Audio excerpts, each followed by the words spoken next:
The city never sleeps, and neither does he. Behind closed doors, power moves are made in silence, and tonight, one decision will change two lives forever. If you love dramatic stories with emotional depth, subscribe and turn on notifications so you don't miss what's coming next. And tell me, would you have made the same choice? Let's dive in. In downtown Chicago, Gideon Cross, a feared, untouchable mafia boss, lets a fat wallet slip from his hand on purpose, right where a blind street boy can reach it. Harper, his kind-hearted wife, watches as the boy pockets a few bills, and her faith in people cracks in real time while Gideon's cold prejudice hardens into certainty. But when the child shows up later to return the wallet, trembling yet proud, Gideon is stunned into silence. Because the truth behind those cloudy eyes isn't just an apology, it's a secret that could shatter their family forever. If this twist hooked you, hit like to support the channel. Share this story with someone who loves shocking turns. And subscribe so you don't miss the next episode. The Cross Meridian Logistics building stood like a slab of black steel in the heart of Chicago, its glass face reflecting a cold gray sky and the hurried stream of people below. It was the kind of place where anyone who walked in automatically lowered their voice, not because of a sign forbidding noise, but because the atmosphere itself created the law. Noah Hale stood on the granite curb in front of the entrance, his small hands gripping a wallet so thick it felt like holding something hot enough to burn skin. He couldn't see the revolving glass door clearly, only the steady hum of conditioned air and the icy perfume of people sliding past. He had navigated the chaotic streets by the rhythmic chime of the Meridian Tower's clock, a sound he had memorized from the sidewalk, his fingers tracing the embossed card like a map only he could read. Inside, the lobby's polished stone shone, white light pouring down and making everything look clean in a way that felt cruel. The reception desk drew a line like a border. Employees in suits moved back and forth, their shoes striking the floor in a rhythm as even as a clock. And then, the moment Noah took one more step, the air changed. A tall security guard blocked him, raising a hand with the practiced motion of someone used to giving orders. Noah stopped and tilted his face up, as if he could feel the wall in front of him. He spoke softly, politely, in a way that almost hurt to hear. "I'm sorry. I need to see Mr. Gideon Cross. I only need 10 seconds." The instant that name fell into the lobby, it was as if an invisible cord snapped taut through the entire room. A young woman at the reception desk who had been smiling at a guest closed her lips. A man on the phone turned his face away, his voice automatically dropping. Someone walking by slowed for exactly one beat, then sped up as if afraid of being seen. Near the elevators, a younger employee leaned toward a colleague and whispered, barely moving his mouth. But Noah still heard it, because the lobby had gone unnaturally quiet. "That's Cross." And just like that sentence, people seemed to remember whose ground they were standing on. The guard tightened his grip on Noah's shoulder. Not hard, but enough to make him understand he was being tested. "Where'd you get that?" The man's voice was dry and suspicious, the kind of voice street kids knew by heart. Noah stepped back a fraction, both hands instinctively pressing the wallet to his chest like a shield for his truth. "I didn't take it. I found it. I came to return it." "Return it?" The guard gave a thin, contemptuous laugh, his eyes flicking down to the torn shoes and the shirt that was far too thin. "You even know where you are." Noah swallowed. He knew. He felt it in the way people refused to look him in the eye, in the way footsteps around him changed their rhythm without thinking, in the metallic scent of security and the paper-sharp smell of power. Still, he kept his voice small and tried to make it clear. "I just need 10 seconds to return the wallet. I'm not asking for anything." The words "I'm not asking for anything" made the hand on his shoulder pause for a moment, as if the man wasn't used to hearing that from a child standing in this position. Then another person approached, tall and rigid, an earpiece hooked to one ear, eyes scanning Noah from head to toe like he was an unfamiliar object. He didn't ask questions. He only gestured. "Take him to security." Noah went stiff. The phrase security sounded like disappearing room in his world.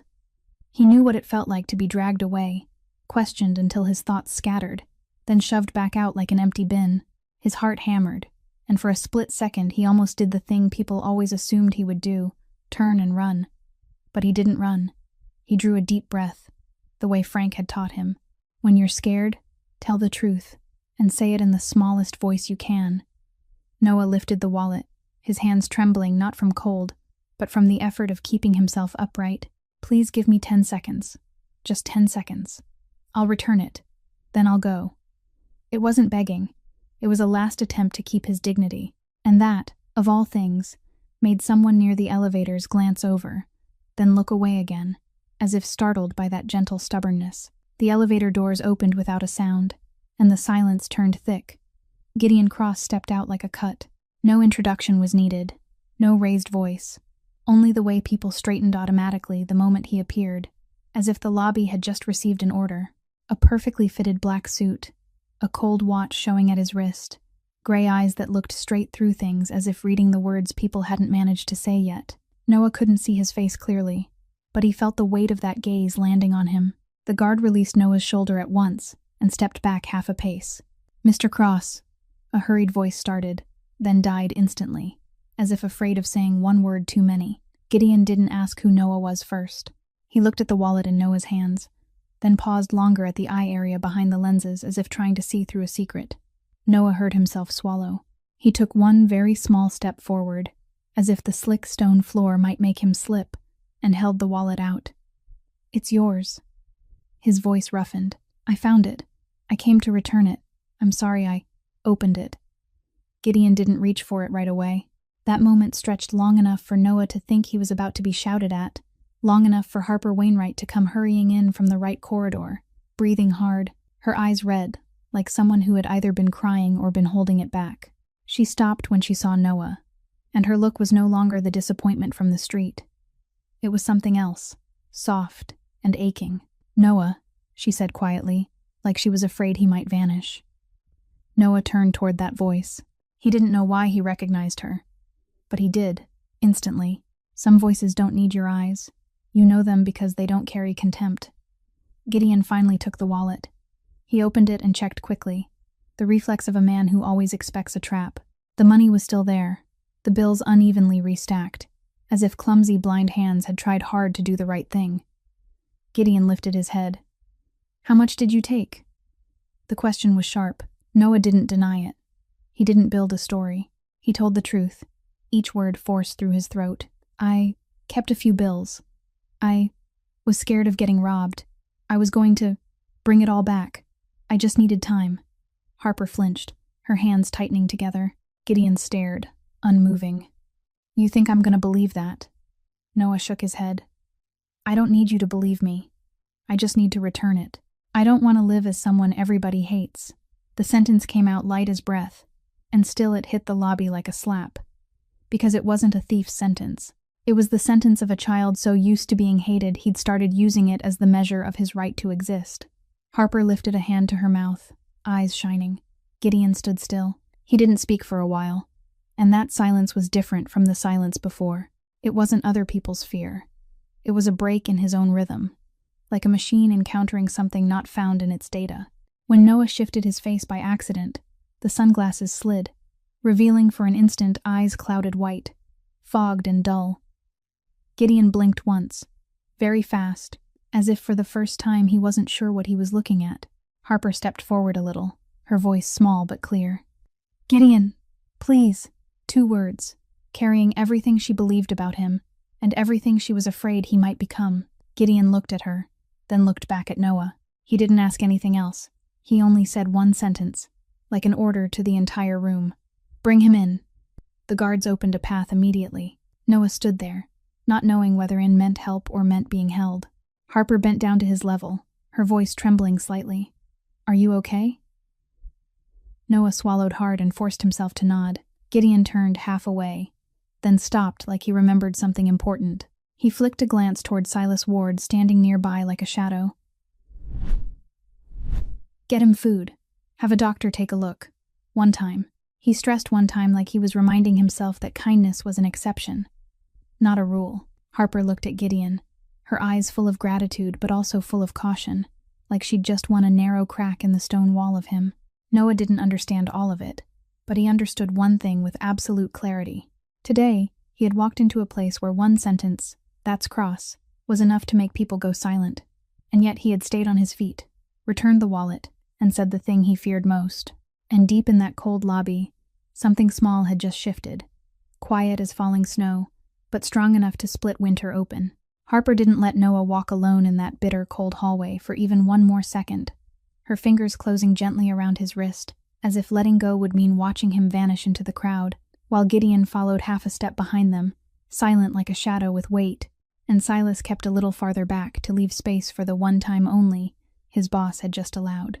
The elevator slid down to the ground floor without a sound, the doors opening to the street, and the Chicago wind slapped in hard enough to make Noah hunch his shoulders, so Harper immediately draped her own coat over him, so natural in the motion that Gideon stalled for a single beat, as if he'd just witnessed something that didn't belong in his world. They didn't go far, only turned into a small diner on the corner where the smell of toasted bread and hot soup pulled people closer together, and warm yellow light softened the edge of the glass towers outside. Noah stepped in as if crossing a border, hesitating at the clatter of dishes, at the scent of bacon, at the laughter of a family at the next table, as if those ordinary sounds were a luxury more expensive than money. Harper chose a table tucked farther in, not out of embarrassment, but because she wanted Noah to breathe without the weight of prying eyes. Then she ordered quickly: chicken soup, soft bread, a serving of mashed potatoes, plus hot milk, things that wouldn't make him force his jaw through fear. Gideon sat across from him, back straight, eyes sweeping the room by instinct, the door, the windows, the blind corners, and only then settling on Noah, as if guarding against an invisible threat even he couldn't name. When the food arrived, Noah stared down at the table, his hands held close together, and he didn't touch anything right away. He waited for permission, waited for someone to say eat, waited for a nod the way he had learned to wait in places where he'd been chased out because you're making the table dirty. Harper nudged the bowl of soup toward him, her voice soft but steady. Go ahead and eat, Noah. It's okay. Noah took a small breath, then lifted the spoon. But he ate like someone doing something dangerous, spoonful by spoonful, so slowly it felt like counting. His shoulders held rigid, his hands trying not to shake, and the shaking still slipped out at his wrist each time he raised the spoon. Harper tried to keep it normal, offering a few scraps of talk about Chicago, about how winter always made people irritable, about how this place had good soup, just to fill the space where shame kept trying to wedge itself in. But Noah kept eating slowly, stopping now and then, as if afraid of being scolded for eating too much, as if he had to prove he deserved each warm bite. Gideon didn't speak, yet his gaze began to change, no longer the look of a man waiting for a mistake so he could pass sentence, but the look of a man watching a survival habit, watching a fear taught by years, watching a child who was always braced to have taken away the very thing he'd just been given. Harper rested her hand on the table, not touching Noah, only leaving her hand there like an invisible promise. And then Noah suddenly lifted his face, turning toward her as if looking even though his eyes couldn't truly see, his voice rough and small, but the question dropped onto the table like a stone. If I return the wallet, do I get to be called a good person? Harper went still, her throat tightening, because that question wasn't only about the wallet, it was about his whole life, about whether one right act could ever peel off the label people had stuck to him before he'd even understood what bad meant. She blinked to hold the tears back, then spoke slowly, clearly, as if placing brick after brick to build a roof. You did the right thing, and the right thing is what good people do. Noah pressed his lips together, like he didn't dare believe it, then lowered his head to the bowl again and kept eating, but this time a little faster, as if a knot in his chest had loosened by a fraction. Gideon watched him, and the gray in his eyes wasn't as cold as it had been in the Meridian lobby. It was still sharp, still wary, but another kind of silence had slipped in, something like the confusion of a man realizing the world didn't always run on the rules he'd written. When Noah tilted his head by accident, and the warm light caught the scratched lenses of his sunglasses, Harper asked gently, "Do your eyes hurt?" Noah shook his head, then nodded, like he didn't know which answer would make people uncomfortable. And finally he told the truth. "I see, like there's fog. I see light. I don't see faces." Harper lifted her hand, very slowly, asking permission with her voice. "Can I look at your eyes?" Noah hesitated for one beat, then nodded. Harper raised the frame of the sunglasses, and the moment the lenses left his eyes, she had to bite her lip to keep from making a sound. Noah's eyes were cloudy white, not the look of tiredness, but white like a thick layer of cloud sealed over them, a truth both cruel and fragile. Gideon saw it too, and this time he didn't blink, as if forcing himself to look straight at what he had judged too quickly. Harper turned to Gideon, speaking low but firm. Let me take Noah to get his eyes checked. Today, if we can. Gideon stayed silent, but Silas understood the look and stepped outside to make a call. In less than a short stretch of time, they had a small clinic willing to stay open late because of a favor Gideon didn't need to explain. The doctor was a middle-aged man with a deep voice who didn't ask much, only worked quickly, shining the light, measuring reflexes. Noah sat up straight like a student called to the front of the room, gripping the hem of his shirt, trying not to tremble, but tears still seeped at the corners of his eyes from the harsh brightness. Harper stood beside him, her hand hovering at the back of the chair so he'd know she wasn't going anywhere, while Gideon stayed behind, not stepping into the bright zone, as if he always chose the place where he could see the whole picture. The doctor lowered his magnifier and spoke gently. There are signs of congenital cataracts. It isn't hopeless. It can be treated, it can improve significantly, but we'll need tests and a careful evaluation. The sooner the better. Harper heard the words, "It isn't hopeless," and her heart felt like it cracked open. She nodded again and again, her eyes reddening, while Noah turned his face toward the doctor's voice and asked in a whisper, "Does that mean I can see?" The doctor didn't promise. He only told the truth in the kindest way. "You have a chance." Noah didn't break into sobs. He only let out a long breath like someone who had been holding air underwater for far too long. When they left the clinic, it was fully dark, the wind sharper, the streets thinner with people, and Harper looked at the dark corners with a fear that was very real, because she knew a blind child stepping into a Chicago night was like a candle walking into wind. She turned to Gideon right there on the sidewalk. No detours, no fragile pleading, but like a mother stating the obvious. "I want Noah to sleep at our place for one night, at least one night. It's not safe out here." Gideon looked at her, looked at Noah clutching those sunglasses like a piece of armor, then looked at Silas. Part of him wanted to say no, because everything unfamiliar was risk, because kindness always dragged trouble behind it, because he wasn't used to letting anyone step into his territory without knowing what they carried. But he had also just watched a child return a wallet with dignity, just heard the question, "Do I get to be called a good person?" Just seen those clouded white eyes under warm light. Gideon exhaled, very lightly, like he resented his own hesitation, then gave one short nod, clean and cold, but real. "One night." He turned to Silas. "Rules." Silas understood instantly and spoke fast and clear, like reading an internal security list. Windows locked. No going outside alone. Noah in the second-floor sitting room near Harper's room. Someone on overnight watch. No strangers allowed near him. Nobody is to know he's there. No photos posted. No talking to the press. No mentioning the name Cross to anyone outside the gate.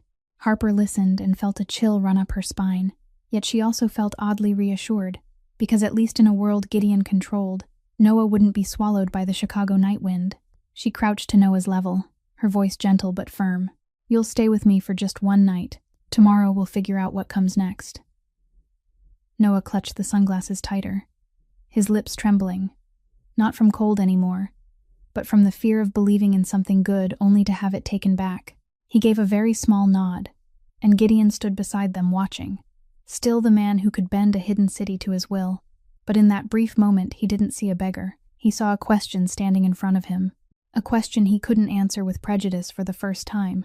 The black car glided through Chicago's bright streets like a shark cutting through a sea of people, its tinted windows sealing away everything inside, and Noah sat in the back seat with his spine held straight as if nailed in place, both hands clamped around his old sunglasses in his lap even though Harper had told him he could put them down. He didn't dare lean into the seat, didn't dare breathe too hard, as if any movement might make the car change its mind and drop him in some dark corner. Harper sat beside him, turning now and then to look at him, trying to smile to steady him. But that smile only tightened him more, because he wasn't used to kindness that didn't come with a price. In the front, Gideon didn't turn around. He only spoke a few short lines to Silas through the earpiece, low and clipped, the kind of voice that didn't need emphasis because people automatically obeyed. Noah caught words like East Gate, outside cameras, shift change, hallway lights, and then one final sentence that made the air in the car go rigid. "No one is to know the boy is here." Harper squeezed Noah's hand faintly, as if reminding him those words were meant to protect. But Noah heard them another way. as if his very existence was a secret that had to be hidden. The car turned onto a quieter road, bare trees standing like shadows, then stopped before a tall gate. Noah couldn't see it clearly, but he felt the sound change. Tires slowing over stone, iron doors opening, and a silence so thick it made him want to swallow. Gideon's estate didn't flaunt itself with bright spectacle. It felt more like a fortress wrapped in cold luxury. Dark stone walls, low garden lights, just enough illumination to find the path, but not enough for outsiders to look in. When the car came to a full stop and the door opened, cold wind rushed in. Noah hunched his shoulders, and immediately a heavy coat was placed over him. Harper didn't ask. She simply did it. Noah climbed out, his legs trembling slightly from exhaustion and fear, his hand feeling the air in front of him before it found the edge of the car to steady himself. He heard footsteps around him, not loud, but tightly organized. Soles moving in even rhythm, soft radio chatter, like a formation that was always ready. The front door opened, warmth rolled out, the scent of wood and the clean richness of money hit him, and Noah crossed the threshold as if stepping into a world he'd only heard about through the grocery store television. A world that wasn't meant for him. The stone floor gleamed, thick carpet swallowed his steps, and the way his own sound disappeared made him feel even more out of place. There were paintings on the walls, but Noah only caught blurred blocks of color. Near the ceiling were small points of light he didn't understand, but Gideon glanced up and said one short sentence, as if checking something invisible. "Camera on." Silas answered at once. "It's on." Noah felt a chill crawl up his spine. Harper guided him up a few steps, her hand light at his elbow, just enough so he could find the way, just enough so he could still feel like he was walking on his own. "Just follow me, slow." Noah nodded, but he still paused at every turn, as if one wrong step would earn him a scolding. Gideon walked behind them, not too close, not too far, like a man stationed at a door. In a smaller landing, Gideon pointed down the corridor, his voice even, like reading law. "Second floor sitting room. Windows locked. Don't go outside. If you need anything, call Harper or Silas. Don't talk to strangers." Noah took each sentence like a nail hammered into a set of rules he had to memorize in order to exist. Harper wanted to soften it, to argue away some of the stiffness, but she looked at Noah and understood he needed clarity more than gentleness. She only gave a small nod, then opened the door to a room that was warm and bright. A wide bed, white blankets, a bedside lamp casting a soft gold. Noah stopped at the threshold and didn't step in right away, his eyes sweeping the room in foggy uncertainty like someone afraid of dirtying anything. "Go on in," Harper said quietly. Noah drew a breath, stepped inside, then stood still as if he didn't know where his feet were allowed to be. Harper set a small bag on the table. Inside were new toiletries Silas had just had someone prepare. "Do you want a shower?" Noah flinched, as if the question was too large. He turned toward Harper, then angled his face toward Gideon as if asking permission, even though Gideon said nothing. Can I use the bathroom, sir?" His voice was so small it nearly vanished. Harper felt her heart tighten. A child asking permission to be clean. She nodded immediately, but Noah still didn't move until Gideon said exactly one word, dry as stone. "Go." Noah jolted as if hearing a command, hurried into the bathroom, and closed the door so gently it made no sound. Harper stood outside with her hands clenched, her eyes reddening. She didn't want Noah to see her cry, but she couldn't pretend it didn't hurt. Gideon looked at her, his eyes no longer as cold as before, yet still restrained, like a man who didn't know where to place his feelings. "You're too soft," he said quietly, like a reproach, but his tone wasn't sharp. Harper turned back, her voice trembling. "No, I just can't stand a child having to ask permission to drink water."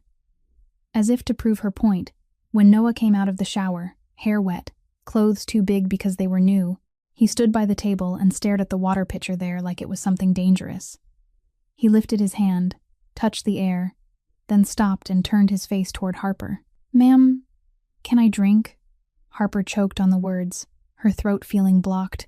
She stepped over, poured water into a glass, placed it in his hands, and his fingers trembled lightly when they met the cool surface. Noah drank in small sips as if afraid it would run out, then quickly wiped his mouth with his sleeve, eyes angled down, as if afraid of being judged. Harper wanted to say more, wanted to tell him that here he didn't need permission for basic things, but she was afraid too many words would spook him. She only sat beside the bed and asked if he was cold, if his eyes hurt, if he wanted the small light on or off. Noah answered each question like reciting, polite to the point of pain. Gideon loomed in the doorframe, a silent sentinel watching the scene, his eyes dark with a realization he hadn't dared to face until now. Noah yawned and tried to hide it, as if worried it would be seen as rude. Harper pulled the blanket up for him, her movements gentle but careful not to touch too much, as if afraid he might startle. "Sleep, Noah," she whispered. "Tomorrow, we'll figure out what comes next." Noah nodded and forced his eyes open for a little longer, as if afraid that if he slept, everything would disappear. But his body was too exhausted to fight. Only minutes later, his breathing had evened out, his face relaxing for the first time that night. Harper rose as lightly as air and turned to Gideon, and saw he was still standing there, silent, watching the child sleeping under white covers. He didn't step closer, didn't touch, didn't say a single tender word, but his hand tightened slightly as if holding something down. Then he turned to Silas, waiting in the hallway, his voice low and decisive, like issuing orders in a meeting. But what he ordered made Harper blink in surprise. "Get warm blankets, one more, and keep the hallway lights dim." Silas nodded immediately. Gideon turned away and walked out into the corridor, his shadow stretching under the lamps. But before he fully left, he glanced back one last time, as if confirming Noah was still there, still breathing, still safe inside Gideon's territory. Harper stood alone in the room watching Noah sleep, her chest both warm and aching, and she understood that the rules in this house weren't only for Noah, they were also a test for Gideon, a test of whether a man used to commanding an entire hidden city could learn to protect a child without turning him into a prisoner. The evening drifted by in a strange kind of quiet, the kind that belongs to a house accustomed to the crackle of radios and hurried footsteps. Yet that night there was only the heating system breathing evenly, and the wind slipping through the trees outside, and Harper barely slept at all, sitting in her study with a cup of tea gone cold between her palms, her eyes constantly flicking toward the second-floor hallway, as if she feared that the moment she blinked, Noah would vanish from that white bed. Gideon stayed downstairs, speaking in brief bursts with Silas in the living room, his voice low and spare, yet every sentence made other people straighten automatically. He was ordering extra overnight coverage, having the locks checked again, and repeating once more that no one was to let the boy's existence in the house be exposed. Near midnight, when everything finally sank into stillness, Harper was just about to stand and go upstairs to check on Noah one more time when the doorbell rang. Not long, but sharp enough to make the whole house seem to tighten. No one came to Gideon Cross's home at that hour without a reason, and the reason was rarely harmless. Silas appeared like a shadow in the hallway, his hand already on his earpiece. Gideon stepped out, his face unchanged, and with a single look, the entire security team at the gate shifted into full lockdown. On the camera monitor, a silver luxury car sat at the gate, headlights casting cold patches of light across the stone wall, and then a woman stepped out, posture straight, an expensive coat, hair smoothed so perfectly that not a single strand was out of place. She stood directly in the beam of the lights, as if she wanted the whole world to see her, then lifted her chin and signaled for the gate to open. Harper recognized her at once, even through the screen, and her heart suddenly felt heavy, as if someone had laid a stone on her chest. Darlene Wainwright, her mother, the woman who never arrived unannounced unless she intended to control something. Gideon didn't ask Harper whether she wanted to see her or not. He only said one short sentence to Silas: "Let her in."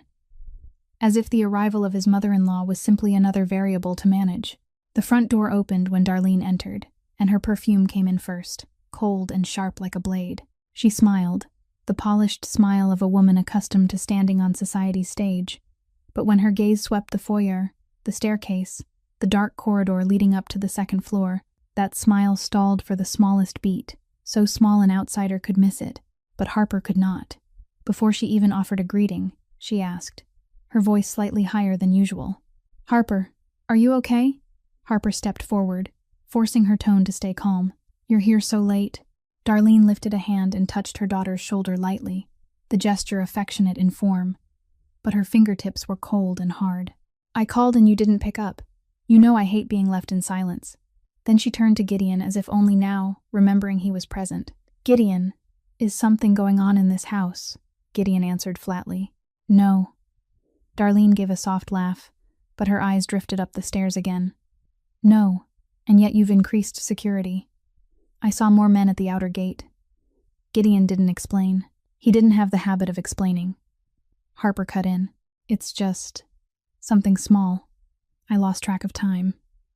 Darlene looked at Harper, then at Gideon, as if fitting two pieces together to form a picture she had not been allowed to see. I don't like small things being hidden. She spoke slowly, each word laying a glossy coat over her displeasure. Especially not in my daughter's home. Harper felt her throat go dry. She knew that voice. That voice had made her shrink for years, had taught her to believe that peace meant obedience. But that night she thought of Noah sleeping upstairs, thought of his question about whether returning the wallet was enough to be called good, and something oddly solid rose up inside her. Did you come because I didn't answer the phone? Or because you wanted to check what I'm doing? Darlene froze for a beat, then smiled again. But this smile was thinner. I worry about you. You're my daughter. She stepped forward another pace, her eyes sliding up the stairs again as if pulled by a force. And I worry about your reputation. Gideon's. You understand that. Harper had not even had the chance to answer when from upstairs came the soft sound of small footsteps. Slow and uncertain, like a lost cat. Noah appeared at the top of the staircase, hair still slightly tousled, the oversized sleep shirt making him look even smaller, one hand clinging to the railing, his eyes turned toward the sound below, as if he was finding people with his ears. Miss Harper, he called softly, his voice sleepy and afraid. Harper immediately stepped up one stair, keeping her tone gentle. Noah, why are you awake? Noah hesitated. I heard a sound. Then he turned his face slightly, as if sensing someone unfamiliar. Did someone come? Harper hadn't managed to answer before Darlene looked straight up the staircase, and in that moment, every layer of polished courtesy fell off her face. She went pale, as if the blood had drained from her skin, her eyes widening, the hand that had rested on her handbag tightening until her knuckles turned white. And then she took a quick half-step back, so quick that her heel made a small sound against the stone floor. Harper saw it clearly, her mother's hand trembling, not trembling with anger, but trembling with fear. Darlene snapped herself back into control at once, clearing her throat, pulling her smile back like drawing a curtain over a window. Harper, you brought that child into the house.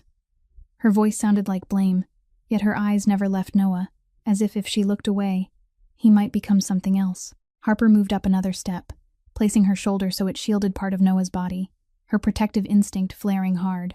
Noah hasn't done anything wrong. I only let him sleep one night. Darlene swallowed, then shifted into the tone she always used when she meant to win an argument while keeping her elegance intact. It isn't about right or wrong. It's security. It's reputation. Do you know what it will bring when a homeless child comes into your home? The press, rumors, people who want to exploit it. You're living with Gideon Cross, Harper. You're not allowed to be naive. At that, Gideon lifted his eyes, as if he'd finally found a point that made sense to him. She's right, he said simply. This isn't a safe place for strangers. Harper snapped her head around toward Gideon, her voice shaking but not backing down. You said one night. One night. He's blind, Gideon. You want me to shove him back onto the street right now? Gideon didn't answer at once. Darlene saw the opening and stepped into it, her voice sweet but sharp. Harper, you don't understand. People will say you're putting on a show. They'll ask why you brought him in here. They'll dig into everything. I came to save you from a mistake. Harper looked at her mother, then at Noah, and saw the boy gripping the railing like it was the only thing keeping him from falling. And she understood that the word save had always come with a price, the price being that someone else got thrown away. You didn't come to save me, Harper said, slow and clear. You came because you're afraid of something. Darlene flinched, her eyes darkening for an instant, and then she turned away quickly, as if dodging a needle.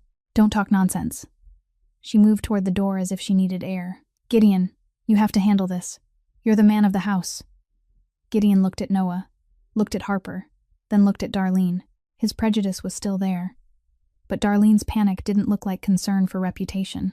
It looked like someone staring at an old mistake walking toward her. He didn't say it out loud. He only signaled to Silas. Add men to the second-floor hallway. No one goes up there except Harper. Silas nodded and left at once. Harper turned back to Noah, softening her voice. Go back to your room and sleep. It's okay. Noah hesitated, then gave a small nod and backed away step by step on the stairs, as if afraid someone would call him down. When his shadow disappeared, Darlene finally let out a quick breath, like someone who had just escaped a fall. Harper stared at her mother, and for the first time, she saw a real crack in that perfect porcelain surface. Darlene adjusted her handbag, forcing her voice back to normal. "I'll stay tonight, to make sure you don't do anything foolish." Harper went cold. "You don't have the right." Darlene gave a thin smile. "I always have the right, Harper. You just forgot." Gideon didn't step in. He watched the mother and daughter like he was watching an old war he had only just walked into, and he chose to stay out of it because he thought that was the safe way. But that night, when everyone had gone to their rooms, and the house had fallen quiet again, Harper could not sleep. She stepped into the hallway in the dark, and heard a small sound from downstairs. Metal touching wood, a key testing a lock, and sliding back out. A drawer being pulled open, and shoved shut in haste. Harper froze, her heart pounding, then moved quietly toward the sound, following it to the study. The door was barely closed. Inside, under the dim pool of a desk lamp, Darlene was frantically searching the study, her hands clawing at a hidden compartment in an antique clock she had gifted the couple years ago. She needed to retrieve the box before Gideon's security team began their deep sweep of the house. And when Harper stood behind her and heard her mother whisper through clenched teeth, her voice so frantic it could no longer hold its elegance, Harper understood that what her mother was looking for was not peace, but something locked away. A buried secret, and Noah had just accidentally dug it up. Harper stood outside the study door, her palm gone icy against the wood, as if a single gentle push could send her entire life sliding onto a different track. And inside, Darlene was still rummaging, drawers opening and slamming shut again and again, her breathing fast and small like someone afraid of being caught by her own shadow. And then Harper heard the faint scrape of metal against metal, that unmistakable sound an old lock makes when the wrong key is forced into it, and her mother murmured, her polished voice gone, leaving only raw panic. "It can't be here. It can't." Harper drew a deep breath, pushed the door open, stepped inside, and in that instant Darlene jumped, whipping around as if headlights had hit her face. She hurried to block the built-in cabinet with her body, both hands clamped around her handbag like a shield. "What are you doing here?" Darlene demanded, trying to lift her voice higher to reclaim authority, but the tremor in it betrayed her. Harper didn't answer right away. She stared into her mother's eyes, stared at the shaking hands, stared at the red mark across her finger where the key had scraped skin, and she said slowly, each word landing like a tap on stone, "What are you looking for?" Darlene gave a thin laugh, a wavering smile. "I'm just checking. You know I always worry about you." Harper took one step closer, not raising her voice, yet that small distance made Darlene retreat on instinct. "No, you're scared," Harper said. "You're scared of Noah."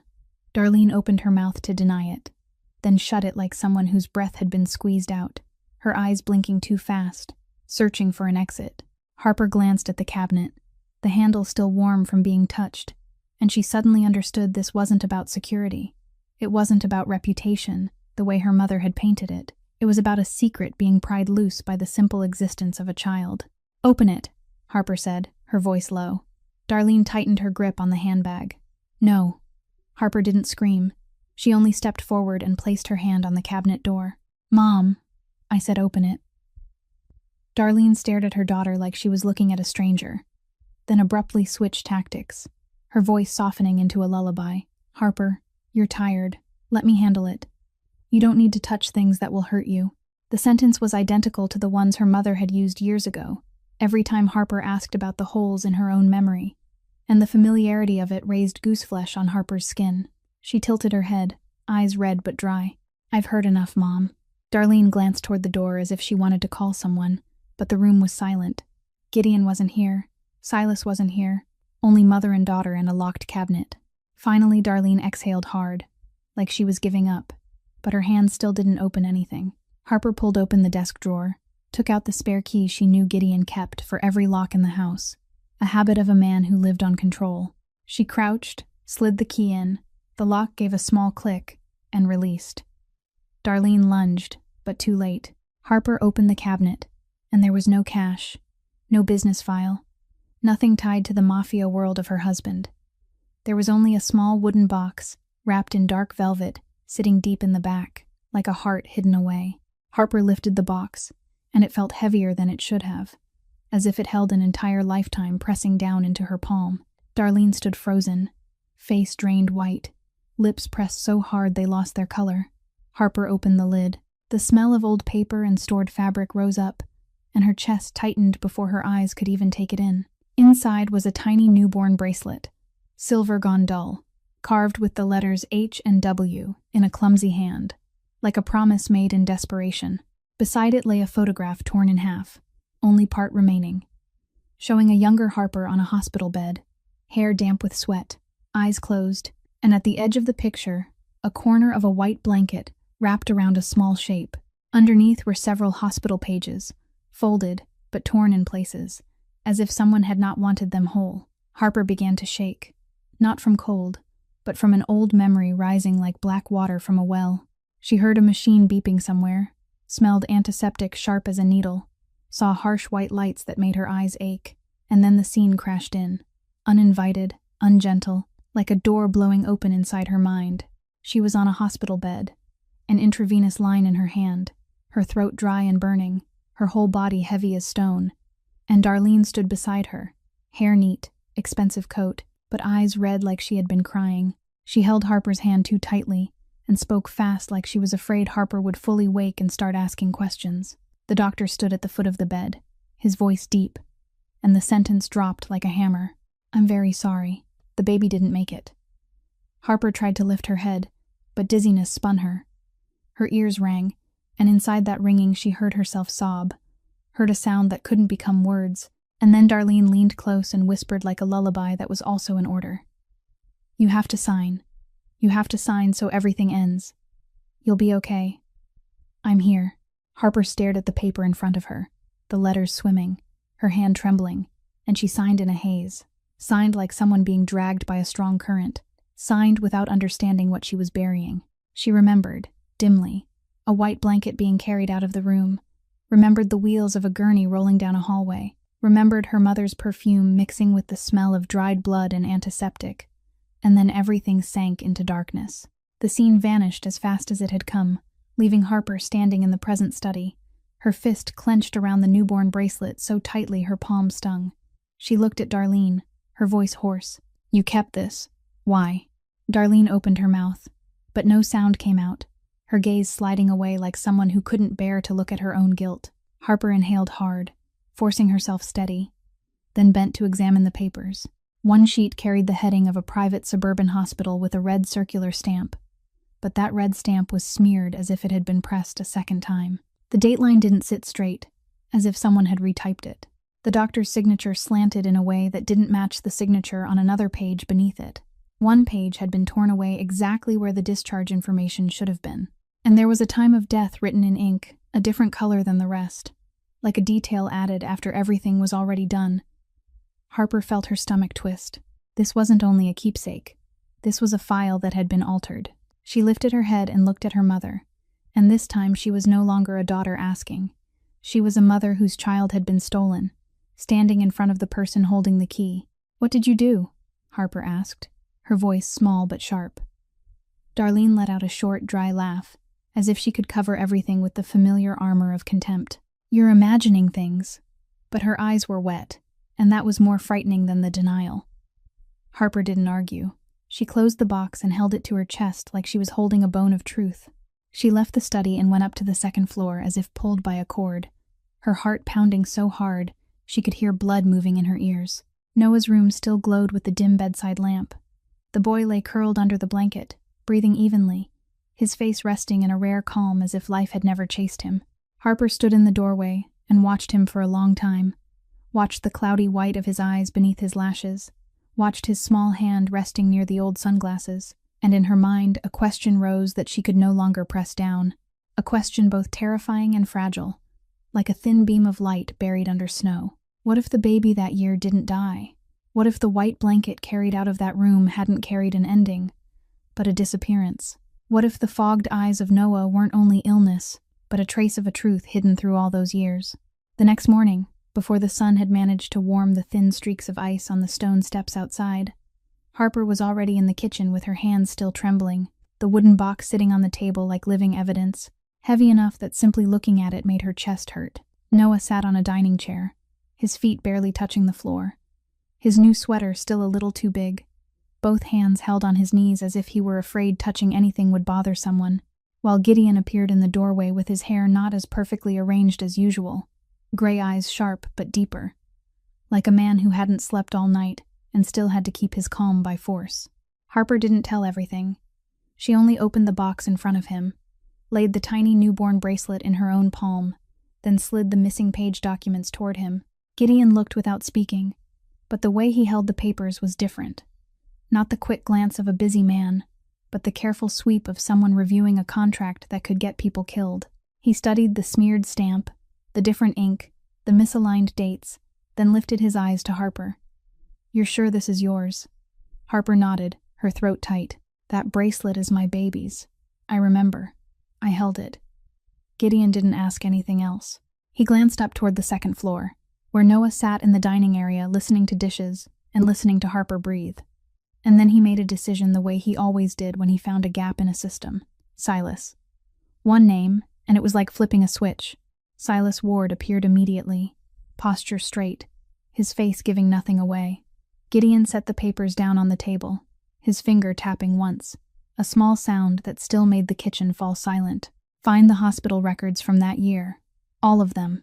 Silas nodded. "Hospital name," he said. Harper gave the name of the private facility in the suburbs, her voice hoarse. Gideon continued without looking at her, as if speaking to his entire unseen network. "Pull old camera archives, staff lists, who was on duty, who signed, who got paid, any paper cleanup services the hospital used." Silas answered yes, then moved at once, a dark shape sliding down the hallway. Harper looked at Gideon, her eyes full of gratitude and fear at the same time. "What are you going to do?" Gideon placed his palm beside the wooden box, not touching the bracelet, but near it, as if respecting it in his own cold way. "I'm going to know the truth," he said, "and I'm going to know who touched my family." Harper heard the word family and felt a sharp ache, warm and painful together. Gideon turned to Noah, his voice changing only slightly, but enough not to frighten the boy. "Eat." Noah froze, then nodded. Harper watched Noah swallow before lifting his spoon, and she understood he was still living by the rules of places where one look could take everything away. Gideon studied Noah for a long moment, as if he wanted to say something, and decided against it. He stood. "I'm going out," Harper asked quickly. "Where?" Gideon answered, "To meet the person holding the key." He didn't explain further. In the car, Silas called back to report that the hospital had changed owners several times, and records might have been moved into storage, but they would find a way in. Gideon said only one sentence. "If we can't find it, we dig." By noon, Gideon didn't take Harper with him. He gave her a small nod, the kind that said, "This is the part you don't need to see," not because he wanted to hide it, but because he didn't want her to have to step into the mud. He and Silas went to a low building on the west side of the city, where a small sign identified it as the administration office of the old hospital, the hallway smelling of damp paper and cheap coffee. The former manager, Raymond Keller, gray-haired and heavy around the waist, greeted them with the shifty eyes of a man who had practiced dodging responsibility and a smile that was too wide. "Mr. Cross, what an honor. I didn't expect." Gideon didn't shake his hand. He only looked straight at him, and Keller's smile tightened on its own, like it had been squeezed.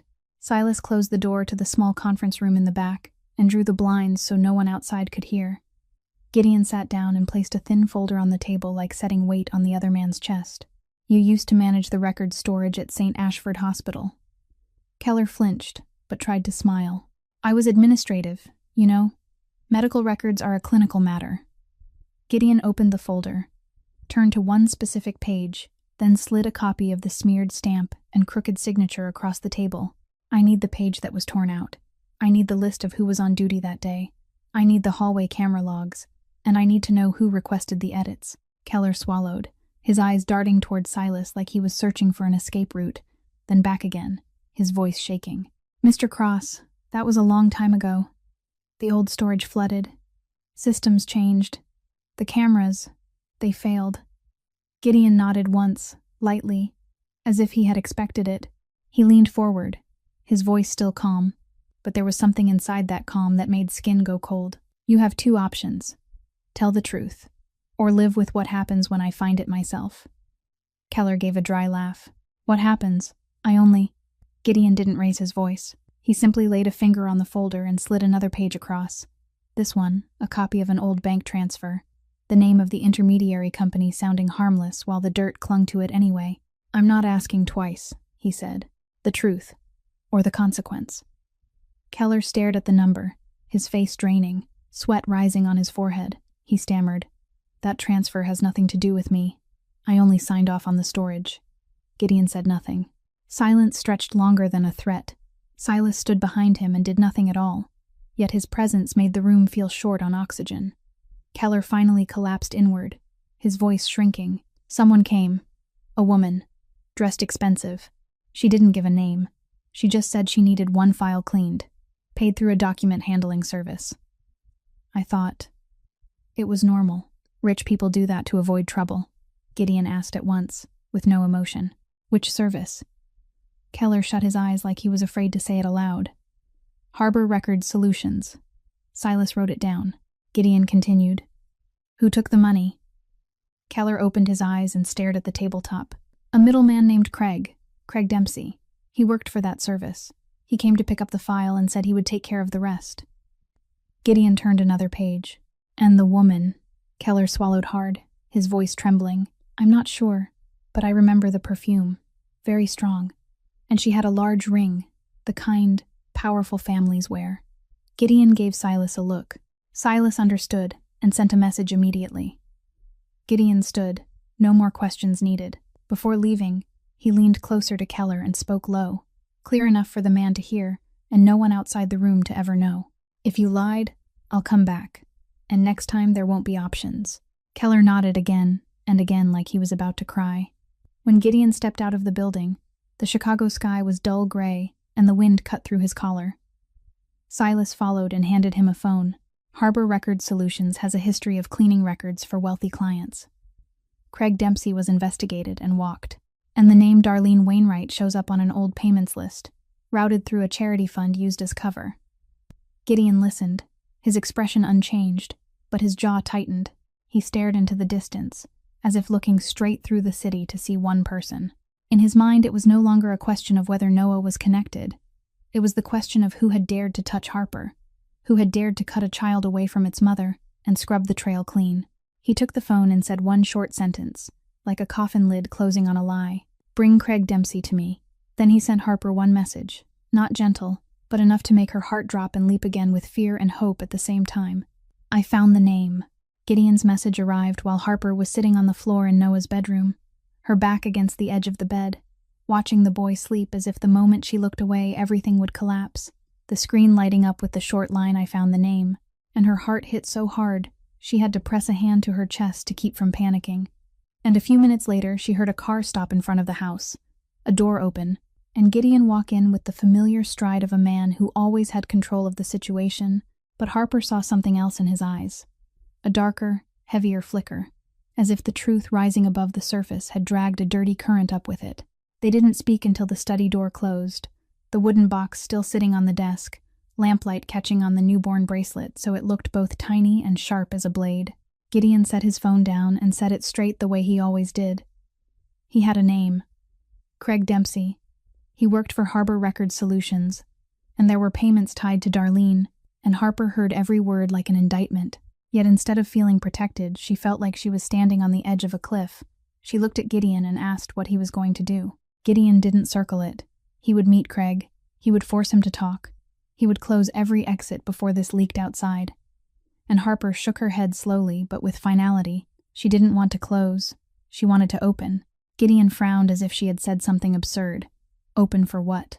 So the whole city could know my mother-in-law staged a fake death certificate. So the press could tear you apart. So my rival's attorneys could dig in. So Noah could end up on the front page with a label that said Mafia bastard. Harper stepped closer, her voice not loud but trembling with feeling. Did he really think she feared the press more than the truth? Did he really think she could keep living as if nothing had happened when her own mother had done that? Gideon held her gaze for a long time like he was weighing risk and damage. You don't understand my world, he said. There are things you can't drag into the light if you don't want everything burned down. Harper gave a sad little smile. Your world always has lights bright enough to see money and power, but it stays dark for the most important things. The sentence hung between them like a thin blade. Gideon wasn't used to being challenged like this. He was used to obedience or fear. But Harper wasn't afraid. She was only hurt, and that hurt made her hard. I want to do this by the book, she said. If records were altered, if there was a fake death, there needs to be an official investigation. Authorities need to be involved. I don't want Craig to disappear. I don't want more papers to vanish the way they did before. Gideon walked closer to the desk and set his hand on the wood, his fingers tapping once like he was calculating. He moved fast and quiet to protect her and the boy, because if he pushed this into public view before he had every piece, Darlene would have time to destroy whatever was left. Harper drew a deep breath and said the sentence she hadn't believed. She was strong enough to say, "I'm not losing my child a second time because of silence." The room seemed to freeze. Gideon stared at her, and for the first time in their marriage he didn't have an answer ready. He opened his mouth and closed it again, and something flashed in his eyes that came close to fear. Not fear of Darlene, not fear of Craig, but fear of losing control, fear of something bigger than money and power, fear of not being able to keep every variable in his hands. "You're not afraid of justice," Harper continued. "I can see you're afraid you won't be able to control the fallout." Gideon turned his face away for the smallest beat, like he had been caught. "I always control everything," he said, his voice low but missing its usual certainty. Harper shook her head. "No, you control other people. You don't control fate. And this time you aren't the only one who gets to decide." Silence stretched. Then Noah shifted in the next room, and the sound startled them both, like a reminder that their argument wasn't about pride but about a child sleeping only a few feet away. Gideon exhaled, his fingers lifting off the desk. He didn't want the boy dragged into a long legal war, he said. He didn't want him in court, didn't want him hearing people say his name like evidence. Harper softened her voice. "I don't want that either. So I'll start with medicine," she said. "Lawful and necessary for eye surgery. Genetic testing. Official records. No one can block it if it's for his health." Gideon looked at her, his eyes calculating. But he didn't push back right away. "Testing will create paperwork," he said. "Paperwork can be stopped."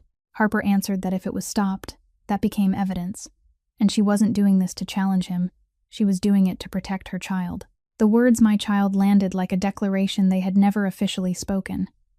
Gideon closed his eyes for a brief moment, then opened them, and he gave a small nod, not because he was fully convinced, but because he understood this was no longer a strategy game that belonged to him alone.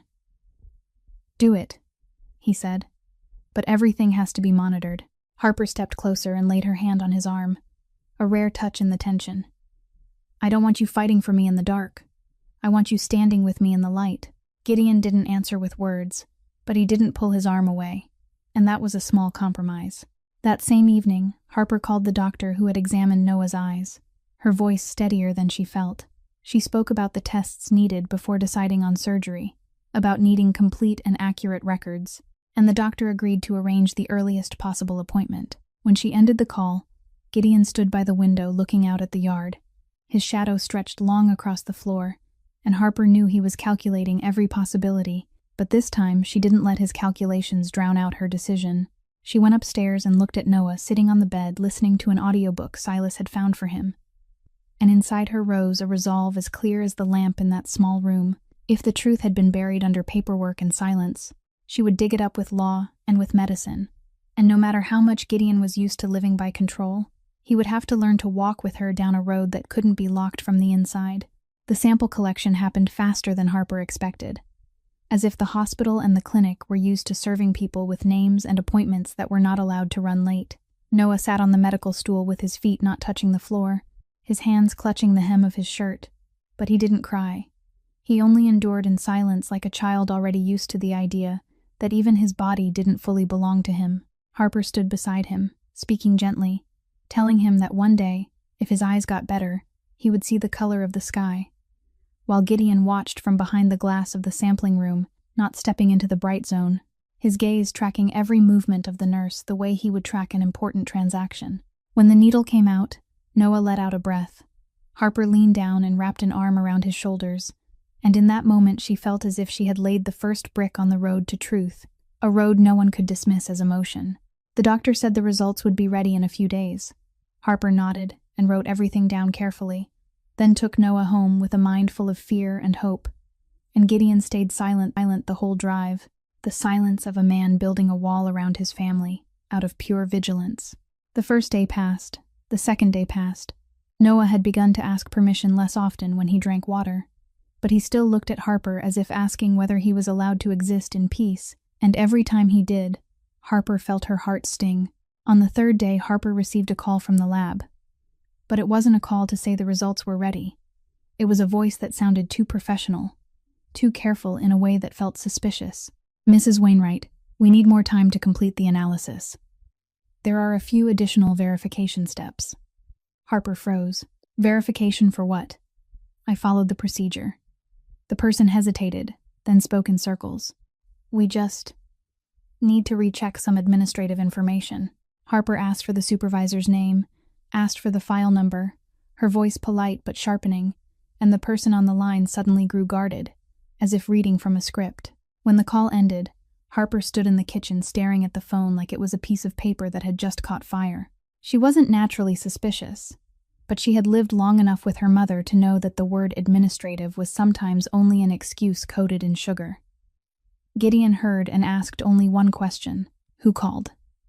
Harper gave him the number. Gideon didn't say anything else.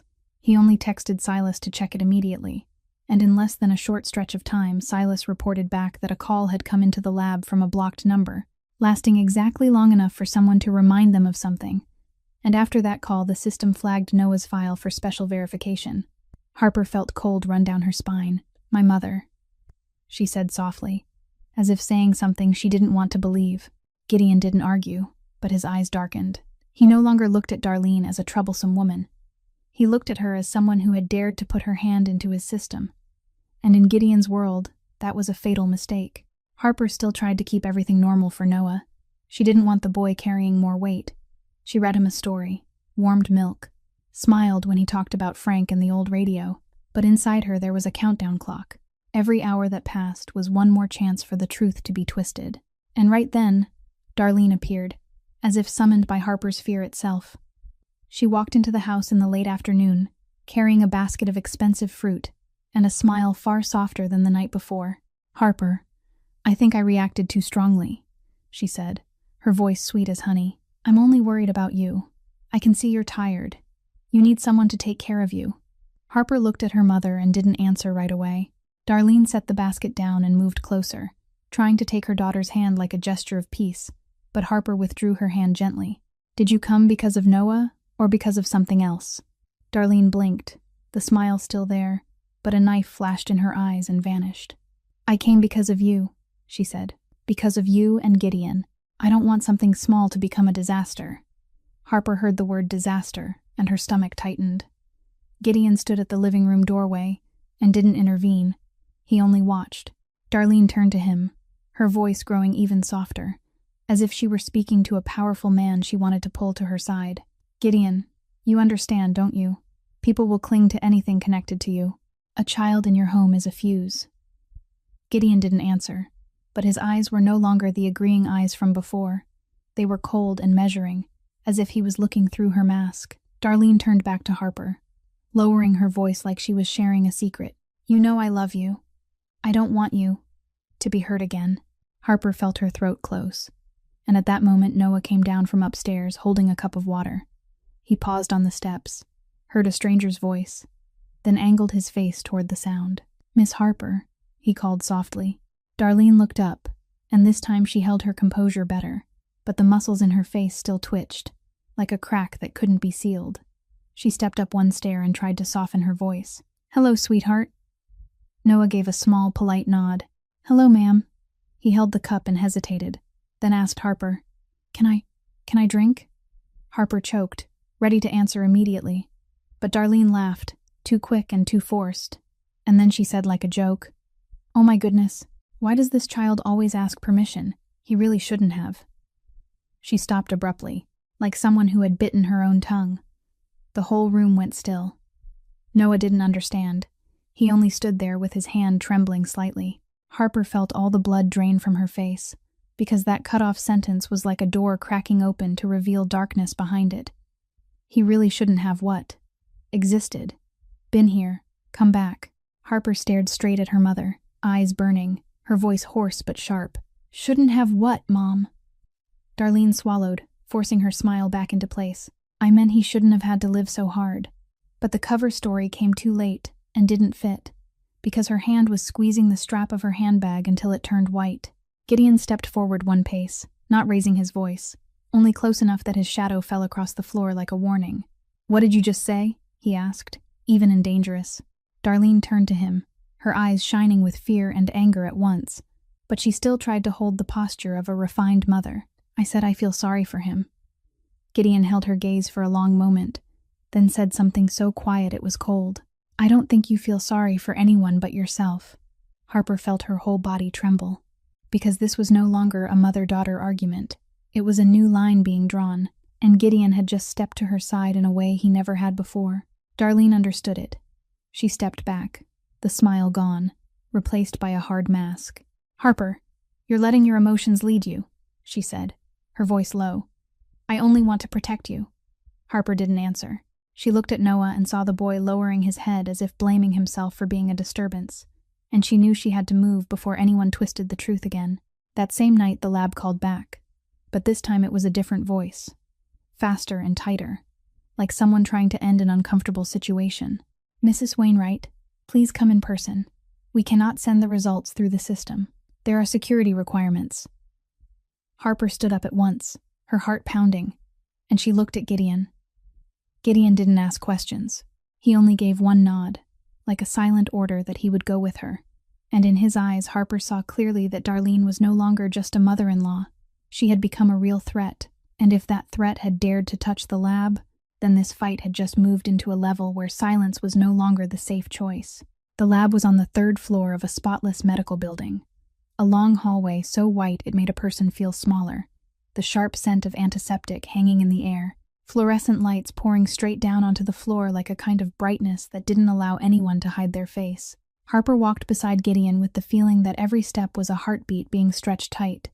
She had tried to prepare herself for every scenario, for results not being finished, for an error that meant repeating the process, even for someone having ruined everything completely.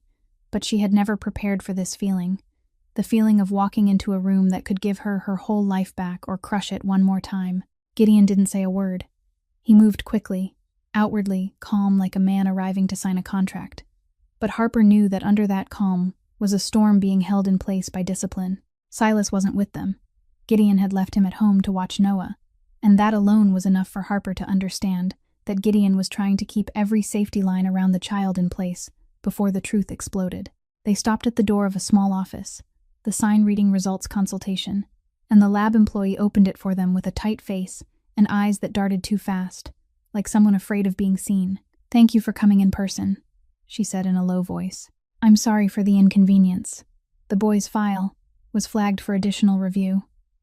Gideon asked directly, Who flagged it? The employee fumbled. I don't know. I only see a special verification request. And there was a call. Harper felt her skin go cold. She looked at Gideon, and Gideon only gave the faintest nod like he had expected it. The employee set a thick envelope on the desk, but didn't slide it over right away, as if the envelope might bite. Per policy, we need to confirm the recipient's identity.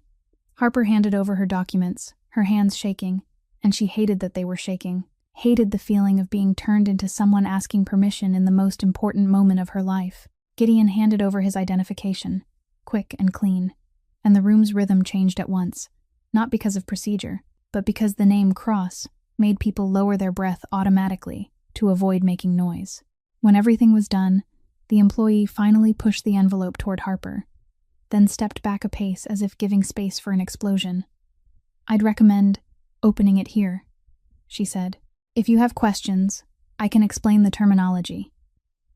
Harper swallowed hard, set 2 fingers on the edge of the envelope, and an image flashed through her like electricity, the paper from years ago, the pen in her hand, the doctor saying the baby didn't make it, her mother's perfume, everything surging up like a tide.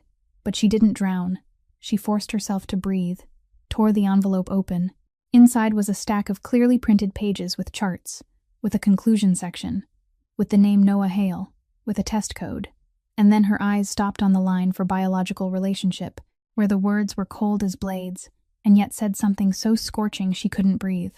Noah's sample matched a mother-child relationship with Harper Wainwright, with a probability that was almost absolute, and at the same time matched a father-child relationship with Gideon Cross with a probability that was almost absolute. Harper read it again, as if the letters might change if she stared long enough. She read it a second time, a third time, and every time it felt like the truth slapping her across the face.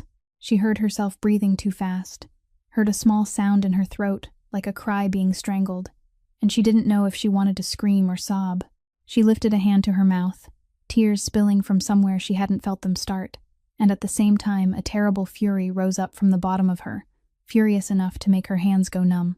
Not angry at Noah, not angry at Gideon, but angry at the system that had stolen a baby from her, angry at the voice that had told her to sign, angry at the silence that had covered a crime with words like "for you," "for reputation," "for safety." Harper surged to her feet, the chair scraping with a sharp sound. She wanted to run home and hold Noah until her arms broke, wanted to drop to her knees and apologize for ever doubting him, wanted to shout to the whole world that he was her child, but she also wanted to smash this white room, because it was too clean for what had been done. Gideon looked at the pages in Harper's hands.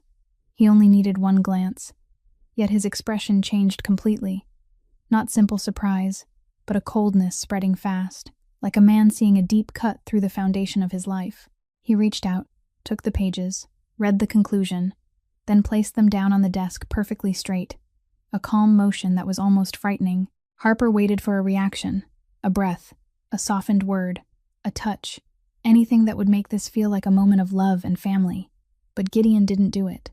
He looked at Harper, and the first thing he said wasn't "we have a child." It wasn't "I'm sorry." It was "who did it?" 2 words, cold and clean, like a verdict.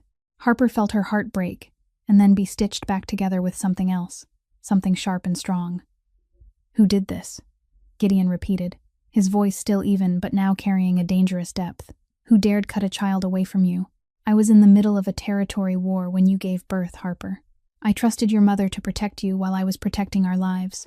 I never thought the Viper was already inside our home. Who dared alter records? Who dared call the lab?" The lab employee pressed herself into a corner, face pale, like someone hearing a storm arrive. Harper clutched the pages to her chest as if afraid someone would snatch them away again. "My mother," she said, her voice splintering. "I don't want to believe it, but—" Gideon gave a small nod like a hypothesis had just been confirmed.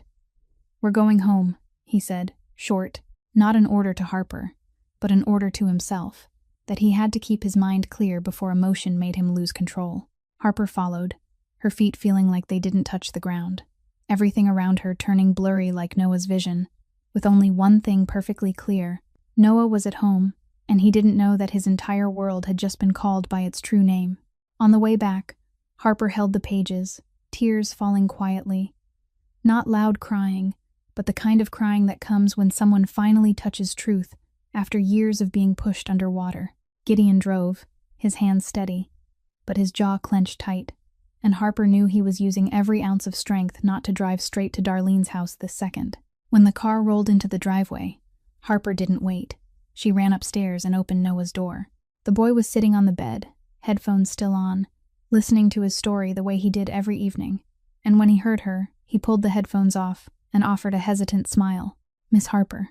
Harper stood frozen for a beat, her eyes on those cloudy white eyes and the pain in her chest tearing fresh. Then she stepped forward and hugged him hard. So hard Noah startled, his hands fumbling like he didn't know where to put them. "Miss, what's wrong?" Harper choked. She wanted to say, "You're my child," wanted to say, "I'm sorry," wanted to say, "I found you." But the words jammed in her throat, and only shaking breath came out.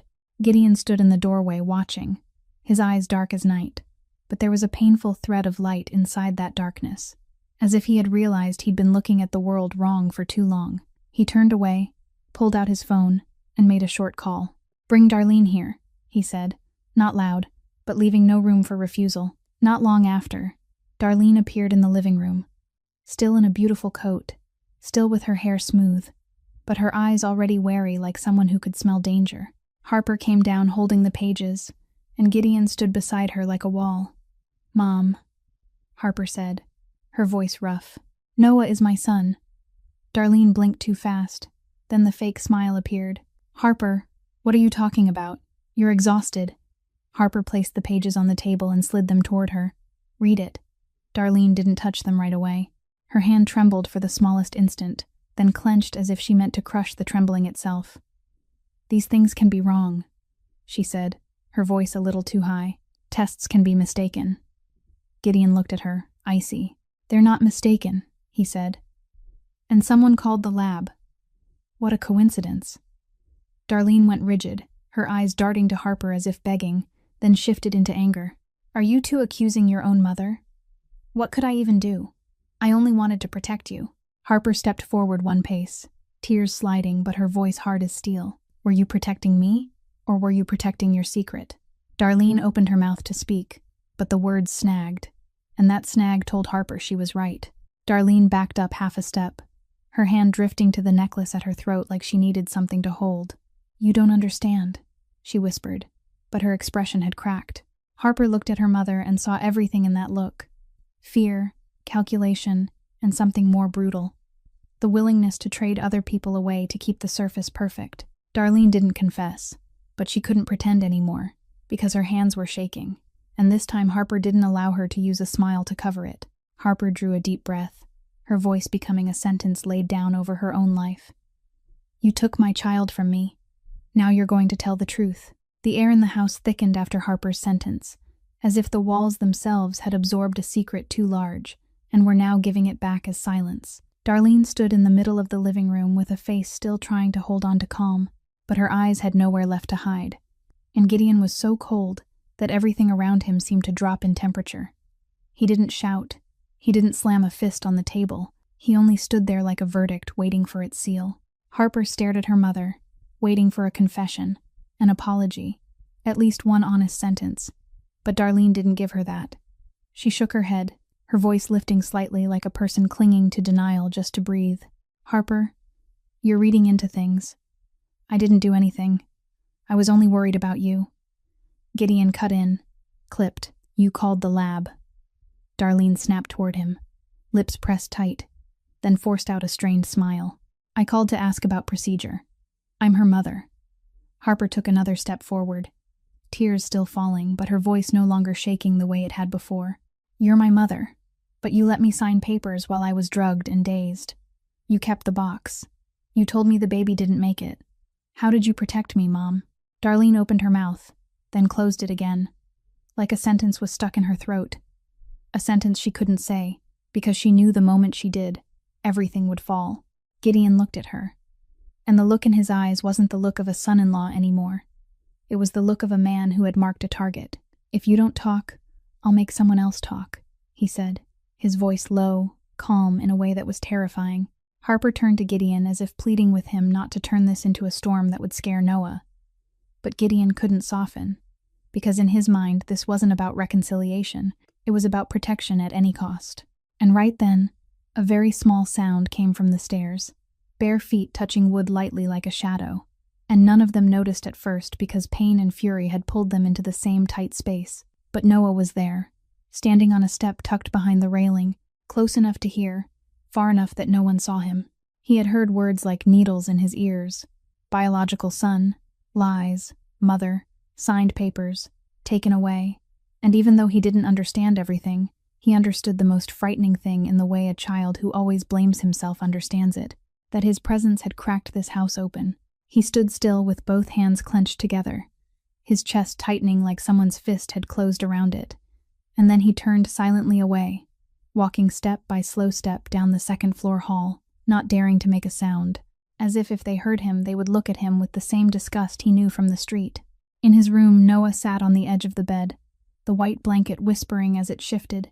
He lifted a hand to his face and touched his eyes like touching the trouble itself, then let out a trembling breath. He remembered the Meridian lobby, remembered how hard he had tried to do the right thing, remembered Harper hugging him, remembered Gideon giving him one time. And now he heard them say biological son the way people spoke about a wound. He heard lies, the way people spoke about guilt, and inside he reached a simple, brutal conclusion that if he disappeared, they would be peaceful again. Noah didn't pack much because he didn't have much. He only found his old sunglasses, the heavy coat Harper had put on him, and the cane the clinic had lent him. He felt along the nightstand where Harper had left a bottle of water and a small packet of cookies. He picked up the packet and then set it back down as if he didn't dare take one more thing. The soft yellow nightlight made the room feel warm, but Noah felt like someone sitting inside a dream that didn't belong to him. He found a piece of paper and a pen, but instead of words he couldn't see to write, he left a series of clumsy, deeply pressed scrawls, a child's desperate attempt at a goodbye. Beside it, he placed the diner card Harper had given him, the only thing he had to return. He stopped, bit his lip, then added one small word at the bottom like he didn't dare ask for more. Sorry. Noah folded the paper and placed it neatly on the pillow, and under it he left the little card from the diner Harper had once given him, as if it was the only thing he could return. Then he stood still and listened. Downstairs there were still voices, low and tight. Noah waited until the sound softened, until he heard Darlene's footsteps leave the living room and a door close somewhere. He didn't know whether she left or stayed. He only knew he had to go before anyone came up to look for him. He opened his door very slowly, stepped into the hall, cold air slipping through a crack near the far window making him shiver. He moved along the wall, his left hand grazing it to keep direction, his right hand holding the cane, every step a silent apology. The staircase felt longer than usual, the dark deeper, and each time the cane tapped a step, Noah feared the sound would summon someone, but the house stayed quiet. On the first floor he heard the wall clock ticking, heard the air system, heard even the first thin start of rain outside, as if the city was trying to cover a child with a curtain of water. Noah headed toward the side door near the kitchen, because he had heard Silas mention it when he recited the security rules. He felt for the lock, heart pounding, hands trembling from cold and fear of being caught. When the door opened, outside air slapped his face, and the smell of the street rushed in. Dampness, exhaust, and the terrifying scent of freedom. Noah stepped out and pulled the door closed as softly as he could, then stood for a moment in the backyard, not knowing where he would go, only knowing he could not stay. He began to walk, the cane tapping lightly on the stone path, and each tap was a heartbeat trying to break out of his chest. He reached the side gate. Lucky it wasn't locked as tightly as the main entrance, maybe because Gideon believed no one would dare come in from this side, but no one had considered that a child might dare go out. Noah slipped through and stepped into the Chicago night, rain speckling his hair, his coat slowly soaking, and he walked, following the far sound of traffic, the feel of wind, the instincts of a child who had survived the streets. Only this time he carried a new pain, the pain of knowing he had touched a family and then had to push himself out so they wouldn't break. Inside the house, Harper sat stunned in the living room, her mind spinning between paperwork, memory, and Noah's face when he called her Miss Harper. Gideon stood by the window with his phone in his hand, and Darlene had vanished from sight like a snake sliding back into its hole. And that was when Harper remembered the most important thing. She whipped her head toward the stairs and called a little louder. Noah. No answer came. She ran upstairs, her heart falling down each step. Noah's door was barely closed, the night light still on, the blanket still neat, but the bed was empty. Harper froze, then rushed in, her eyes searching the room for a small shadow, and then she saw the paper on the pillow. She picked it up and read, and a sound tore out of her throat, like something ripped. Gideon appeared in the doorway right behind her, his eyes taking in the empty bed. The note, and every remaining expression left his face until there was only the absolute cold of a man who had just lost the most precious thing in his hands. He pulled out his phone, his voice not loud but cutting through the air like a battle order. Find him, now. Gideon's order fell over the house like a cold wind. No one asked why. No one asked where to look. The whole system simply shifted state, the way a machine does, when it has been programmed to protect its owner's territory at any cost. Silas charged up to the second floor in a single beat, his eyes taking in the empty bed, the note in Harper's hands. Then he turned away at once, radios coming alive in quick bursts but kept low, as if even sound had to obey. Gideon didn't shout. He didn't slam doors. He only stood in the hallway with gray eyes dark as night, his voice so calm it was frightening. Lock the gates. Pull up the backyard cameras. Check the side door. Split the men by sector. Silas answered yes, then started issuing orders like an officer. One team to sweep the entire property, one team to pull exterior footage at the side gate, one team into cars to fan out along the routes Noah might take, and one man to call a direct contact at the neighborhood's public camera operations center. Harper didn't wait for the plan. She grabbed a coat and ran down the stairs, tears blurring her vision, but fear pushing her faster than reason. Gideon stopped her for 1 second, not with a hug, not with a soft voice, only with his hand on her shoulder like dropping an anchor. "Go with Silas." Harper flung his hand off, her voice breaking. "I have to find my child myself." Gideon looked at her, and in his eyes there was a kind of pain he didn't know how to turn into words, but he still forced himself to be the man who decided. "You'll get lost. Someone will follow you. You can go, but you're not going alone." Harper nodded hard, accepting any condition if it meant getting out of the house. And then she ran into the yard, the rain heavier now, colder, the stone path slick, wind screaming through bare trees. Gideon stayed back for a beat, staring at the camera feeds in the security room, seeing Noah's small figure slip out the side gate and into the night like a fragile dot against darkness, and a cold anger rose in him. Not anger at Noah, but anger at himself for letting a blind child find a way out of his fortress. He turned to Silas. "Which route?" Silas pointed at the screen, his voice fast. "Side gate into the back alley, connects to Cedar Street, near a bus stop. He'll head toward traffic sound." Gideon pulled out his phone and tapped numbers Harper didn't even know existed. "I need the Cedar intersection camera feed. Now." A voice on the other end said understood. No questions, no delay, as if the city had doors that opened only when Gideon knocked. He called another number, his tone clipped. "Pull the camera log at the bus stop near Cedar. There's a child, blind, heavy coat, old sunglasses. Find him." Then he called someone in the night taxi system, someone at a gas station, someone who managed a convenience store. Names that to outsiders were only acquaintances, but to Gideon were an information web, and each person answered with the same sentence. "I'll watch." Harper jumped into the car with a guard, Silas driving, tires slicing through rainwater, streetlights stretching long across the windshield, Harper staring out like she wanted to tear the night in half and find one small shadow. She rolled the window down, wind slamming her face with cold, and she didn't care. She called Noah's name again and again, her voice growing hoarser, breaking more each time, as if every call was her pulling him back from a cliff. "Noah," her voice dissolved into the rain. Silas tried to keep his tone steady. "We'll find him." Harper shook her head, tears mixing with rain. "He doesn't know the way. He'll be scared." Elsewhere, Gideon got into his own car. No siren, no flashing lights, only a dark vehicle sliding through the night. But behind him, other cars spread out like veins, each one with an order, each one with a route, each one with meeting points, and the only thing they were not allowed to do was make noise. No shots, no fights, only search.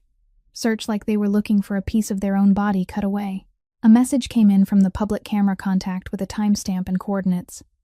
Noah was seen at the intersection, drifting into the wrong lane, nearly hit by a car that braked hard, then freezing in place, his cane tapping faster in panic. Harper heard Silas read the coordinates, and she nearly screamed. "Faster." The car turned hard, stopped at the corner. Harper jumped out, shoes sliding on water, and she ran like she wasn't breathing. "Noah," she called, her voice splintering. "Noah, it's me." There was no answer, only rain and engines.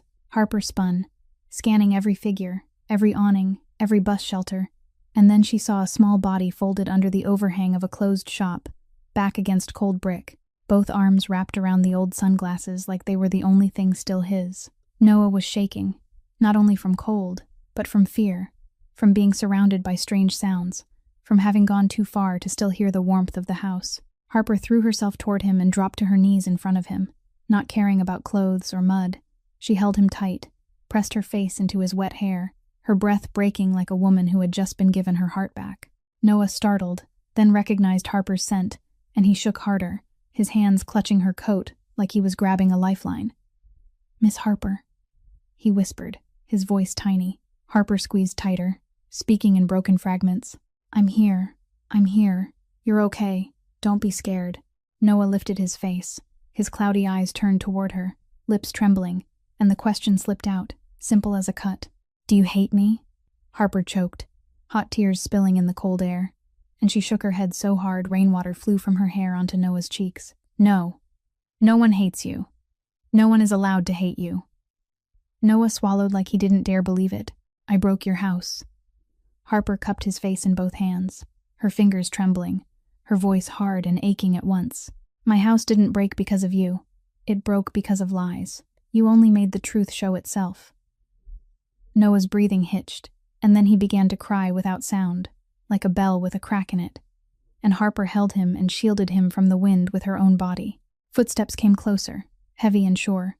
Harper looked up and saw Gideon standing a few paces away, coat soaked, gray eyes dark, face unreadable, but his fist clenched like he was holding himself back from something reckless. He looked at Noah, looked at Harper kneeling in rainwater, and in that moment, something in him dropped lower. Gideon stepped forward, not issuing orders, not threatening. He lowered himself and knelt level with Noah on the wet, cold ground, the movement slow and precise, as if he were learning a new language. Noah shrank by reflex, because Gideon was still the man who could silence an entire lobby. But Gideon didn't move too close. He only looked straight at him and spoke in a low voice, short, heavy as a stone falling. You're not leaving. Noah trembled with his mouth slightly open, not knowing what to say.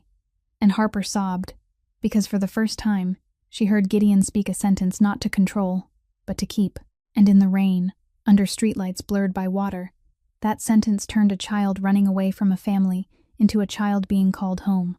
After that rainy night, Noah fell asleep in Harper's arms like an exhausted child who had finally allowed himself to believe. But Gideon didn't sleep. He sat in his study until morning, the desk lamp shining on the papers the way it would shine on a battlefield with no blood and yet enough power to kill a whole life. And when Harper stepped in at dawn, she saw that on the desk there wasn't only the wooden box, there was a plan already built, clean, legal, and terrifying in the way Gideon's plans always were.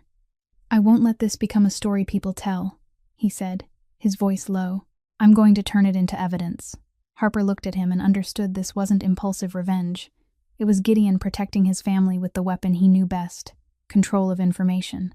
He called Elliot Pierce in, his private attorney, a middle-aged man dressed simply but with eyes sharp as glass, the kind of person who walked into a room and made the air turn serious on its own. Elliot didn't ask who Noah was, didn't ask why. He asked Gideon only one question. Do you want this to end in justice or in silence? Gideon answered at once, justice, but safety. And so the confrontation was constructed like a small courtroom inside the Cross home itself, not to abuse power, but to freeze every denial before it could run. The sealed meeting room on the first floor was prepared within hours. A long table, few chairs, lighting that was just enough. 2 cameras mounted high in opposite corners, recording everything. Elliot set a pre-printed packet on the table, the metal clip making a small click that sounded like a lock snapping shut. Gideon gave clear instructions. No one touched anyone. No one raised their voice. No one laid hands on anyone. Everything had to stay clean, so no one could twist it later. Silas was the one who brought the witnesses in. But the witnesses here weren't people tied up or threatened. They were people dragged out of their safe zones by truth. A former technician from St. Ashford Hospital who had already retired, an administrative employee from Harbor Record Solutions, and finally Craig Dempsey, the intermediary who had taken the money, his face pale with the look of a man who had survived by slipping through legal cracks. Harper didn't want Noah to see. She kept him upstairs with an audiobook, but her heart was still down here, where her life was about to be called by its real name in front of the woman who had stolen it. Darlene arrived as if she was still the one controlling the story. A light-colored coat, hair perfect, jewelry just enough to remind everyone she belonged to a class not used to being questioned. She walked into the meeting room wearing a proud smile, glanced once at the cameras, then looked at Gideon like he was a reckless younger man. Gideon, this is ridiculous, she said lightly. What are you going to do? Stage a little show to scare me? Gideon didn't answer. Elliot did. Professional and even. Mrs. Wainwright, this is a voluntary recorded statement, with witnesses and counsel present. You can leave at any time, but if you stay, you agree to answer truthfully. Darlene curled her lip. I'm always truthful. Harper sat in the corner with her hands clenched, feeling like she was hearing a sentence from another universe. Gideon signaled to begin, and Elliot didn't ask about Noah right away. He started with questions that sounded harmless, the ground where Darlene always felt most confident. Have you ever worked with Harbor Records Solutions? Darlene smiled. I do charity work. I've used many administrative services for the foundation. I don't remember every company name. Elliot nodded, turned a page, and placed a copy of a payment agreement on the table with an electronic signature. Clear dates, clear seals. Then whose signature is this? Darlene looked once, fast, then answered immediately. Not mine. Someone forged it. Gideon stayed silent, only watching her the way you watch someone walking deeper into a trap. Elliot didn't argue. He moved to the next step like climbing a staircase. Have you ever contacted Craig Dempsey? Darlene shook her head. Never heard the name. Elliot turned to Craig. Mr. Dempsey, did you ever take instructions from Mrs. Wainwright? Craig swallowed, his eyes flicking toward Gideon and then dropping, his voice small. I only followed the contract. Darlene gave a contemptuous laugh. You see, Gideon, why did you drag these poor people here? Gideon spoke for the first time then. Not loud, but it stopped Darlene's laughter. So they remember. Elliot produced call records, Craig's number, Darlene's office line, timestamps matching the day the hospital file was altered. Darlene glanced at it and answered at once, still confident. That isn't my number. Someone used my name. Gideon leaned forward slightly, as if only changing his angle to see her more clearly. You think someone was stupid enough to use your number? Darlene blinked, and for the first time confusion flickered across her face. Elliot kept going, not giving her time to recover. He played a hallway camera clip from the hospital. Blurry footage, but clear enough to show an elegant woman entering the administrative area, handing over an envelope, standing there for exactly long enough to talk, then leaving. Do you recognize this person? Darlene tilted her head and gave a thin smile. With video that blurry, who could? Elliot nodded like he had been waiting for that answer. Correct, it's blurry. But the timestamp and entry location aren't blurry. And we have the access log for the credential she used. A visitor badge registered under your foundation's name. Darlene went rigid, her hand rising to the necklace at her throat, an unconscious gesture of someone trying to steady herself. Harper saw it, and her heart pounded, because it was the sign her mother was slipping off the stage. Gideon signaled again, and Silas placed another packet on the table without a word. Elliot opened it and read slowly. Request for document handling services. Target is an infant death certificate file. Request to remove the discharge page. Adjust the time of death. Clean the camera trail. Request submitted and signed. Darlene Wainwright. Darlene shot to her feet. Lice. Her voice cracked slightly. You made that up. Elliot didn't argue. He slid another page forward, a copy of the service confirmation email sent from the Foundation's system, with a 2-factor verification code delivered to her phone number. Where did this verification code go, ma'am? Darlene opened her mouth, then went silent. The moment felt like power shutting off. The room so quiet you could hear the metal of the binder clip. Darlene looked at Harper, and for the first time her eyes held no pride, only panic. Harper, you know everything I did was for you, she blurted, yanking a moral cloak over a stain. Harper stood, her voice trembling but not retreating. For me, you took my child from me. Darlene turned toward Gideon, as if searching for an ally. But Gideon didn't look at her like family anymore. He looked at her like a threat, with its face exposed. Elliot closed the packet gently, like snapping a trap shut. Mrs. Wainwright, we have the payments, call logs, video, email records, and witnesses. If you continue to deny it, the next step is law enforcement. Darlene sat back down, her shoulders collapsing slightly, the smile vanishing completely, leaving only wide eyes gone hollow. And in them there was no control left, only the desperation of someone who understood every exit had been locked by her own signature. Darlene left the sealed meeting room with a posture that still tried to keep her spine straight, but each step looked like it was dragging a heavy shadow behind it. Harper watched her go and felt no victory, only a black hole where family used to stand. And Gideon remained by the table with his hand resting on the file packet as if he had just locked one more door, telling Elliot that every recording had to be stored in multiple places, not only in the house, not only in one person's hands. And Elliot nodded, calm in the way of a man used to protecting clients with paper instead of guns. Harper went upstairs and found Noah listening to his story. He still asked permission before he touched the glass of water, but the cloudy white of his eyes looked less tight, as if his body was beginning to believe that tonight he would not be pushed out the door. Harper sat beside him, held his hand, and whispered that everything would be okay. But inside she still felt an uneasiness circling, because her mother had never accepted defeat unless she could mark someone else as the cause. And that was exactly what happened. Darlene didn't confess. She pivoted to a desperate frame-up.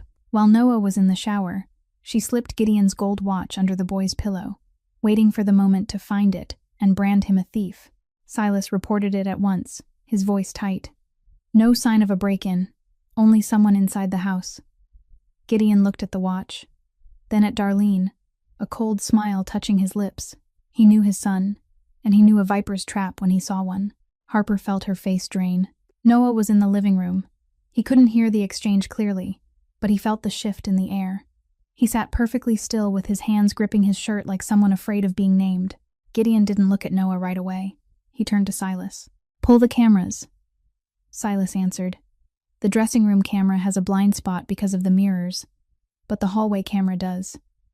Harper swallowed, a frightening possibility flashing in her mind, not because she suspected Noah, but because she knew how strong Gideon's prejudice had once been, and she knew Darlene would cling to it. In less than an hour, anonymous messages began to appear. First, an email to Gideon's office with an innocent subject line and a needle hidden inside. "The homeless kid you brought home is stealing." Then another message to a few managers in the company. Then a blocked call to a reporter who hunted society scandals. A woman's voice whispering that the Cross House was hiding a street kid and there had been theft inside the estate. No direct accusation with Darlene's name on it.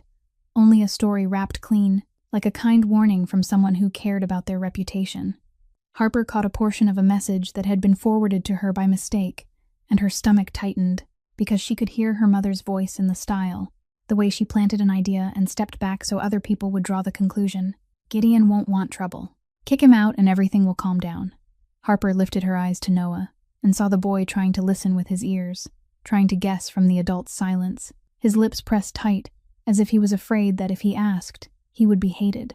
Gideon walked into the living room, his gaze passing over Noah, then stopping on Harper, and for a moment Harper thought he would return to the old road, the road of prejudice and control, because it was the easiest road.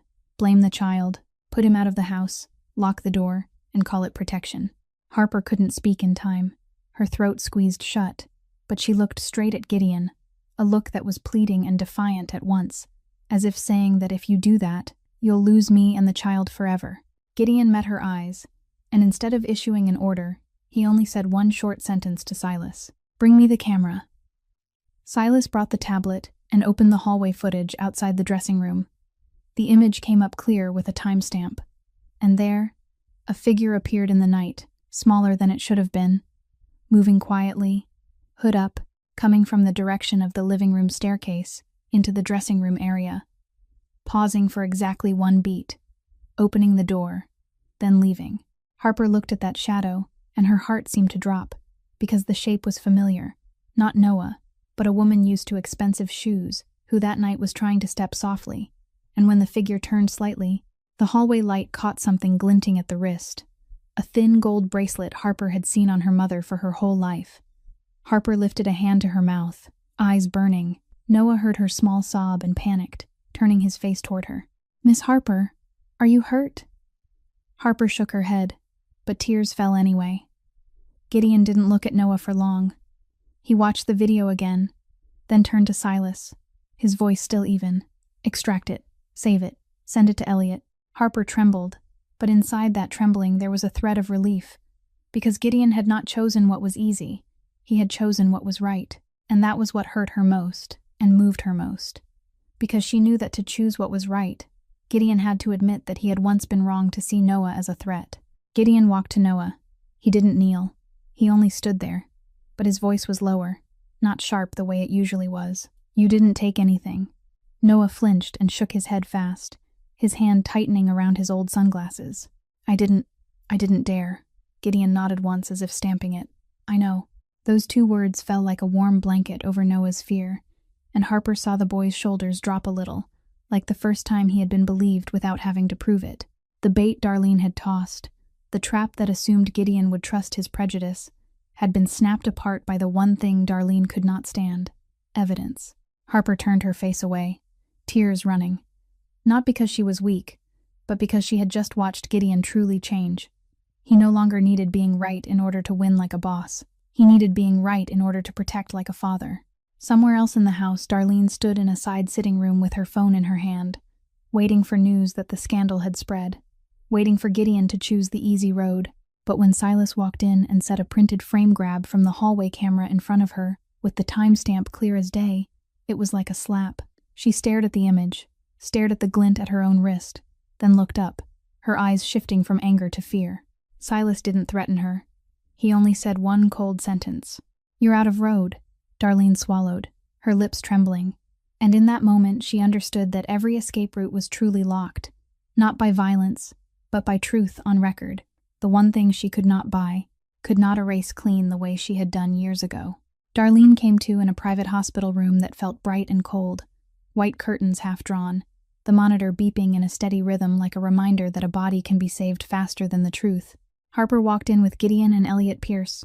After everything had been arranged the Gideon way, no noise, no spectacle, only a chain of calls and paperwork that made the hospital automatically understand this needed to be handled cleanly and by the book.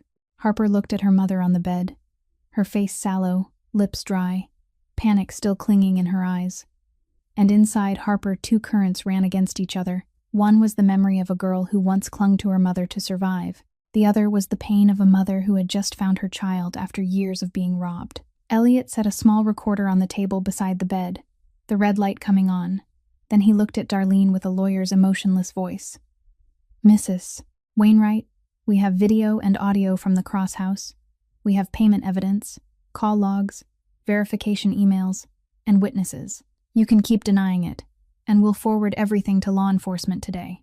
Or you can give a full voluntary statement, sign it, so the process stays transparent, and the harm to the child is minimized." Darlene looked at Elliot, then at Gideon, and finally at Harper, her gaze trembling like someone standing at the edge of a cliff. "You brought them here to force your own mother," Darlene whispered, her voice rough. Harper didn't move closer right away. She stayed far enough from the bed to avoid being pulled into a false embrace, far enough to keep herself upright. "No," Harper said. "I brought them because I need the truth." Darlene gave a dry laugh, tears gathering at the corners of her eyes but not falling, as if she still wanted to keep an image, even after losing everything. "I did it all for you." Harper heard that and felt heat rise through her whole body. "For me," she repeated, her voice edged. "You've said for me my whole life, and I believed you. I signed. I stayed quiet.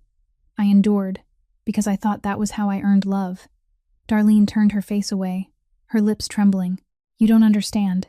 You were weak then. You would have broken. You would have gone mad if—" Harper cut in, and her voice became strangely calm. The calm of someone who had walked through night, touched light, and wasn't afraid anymore.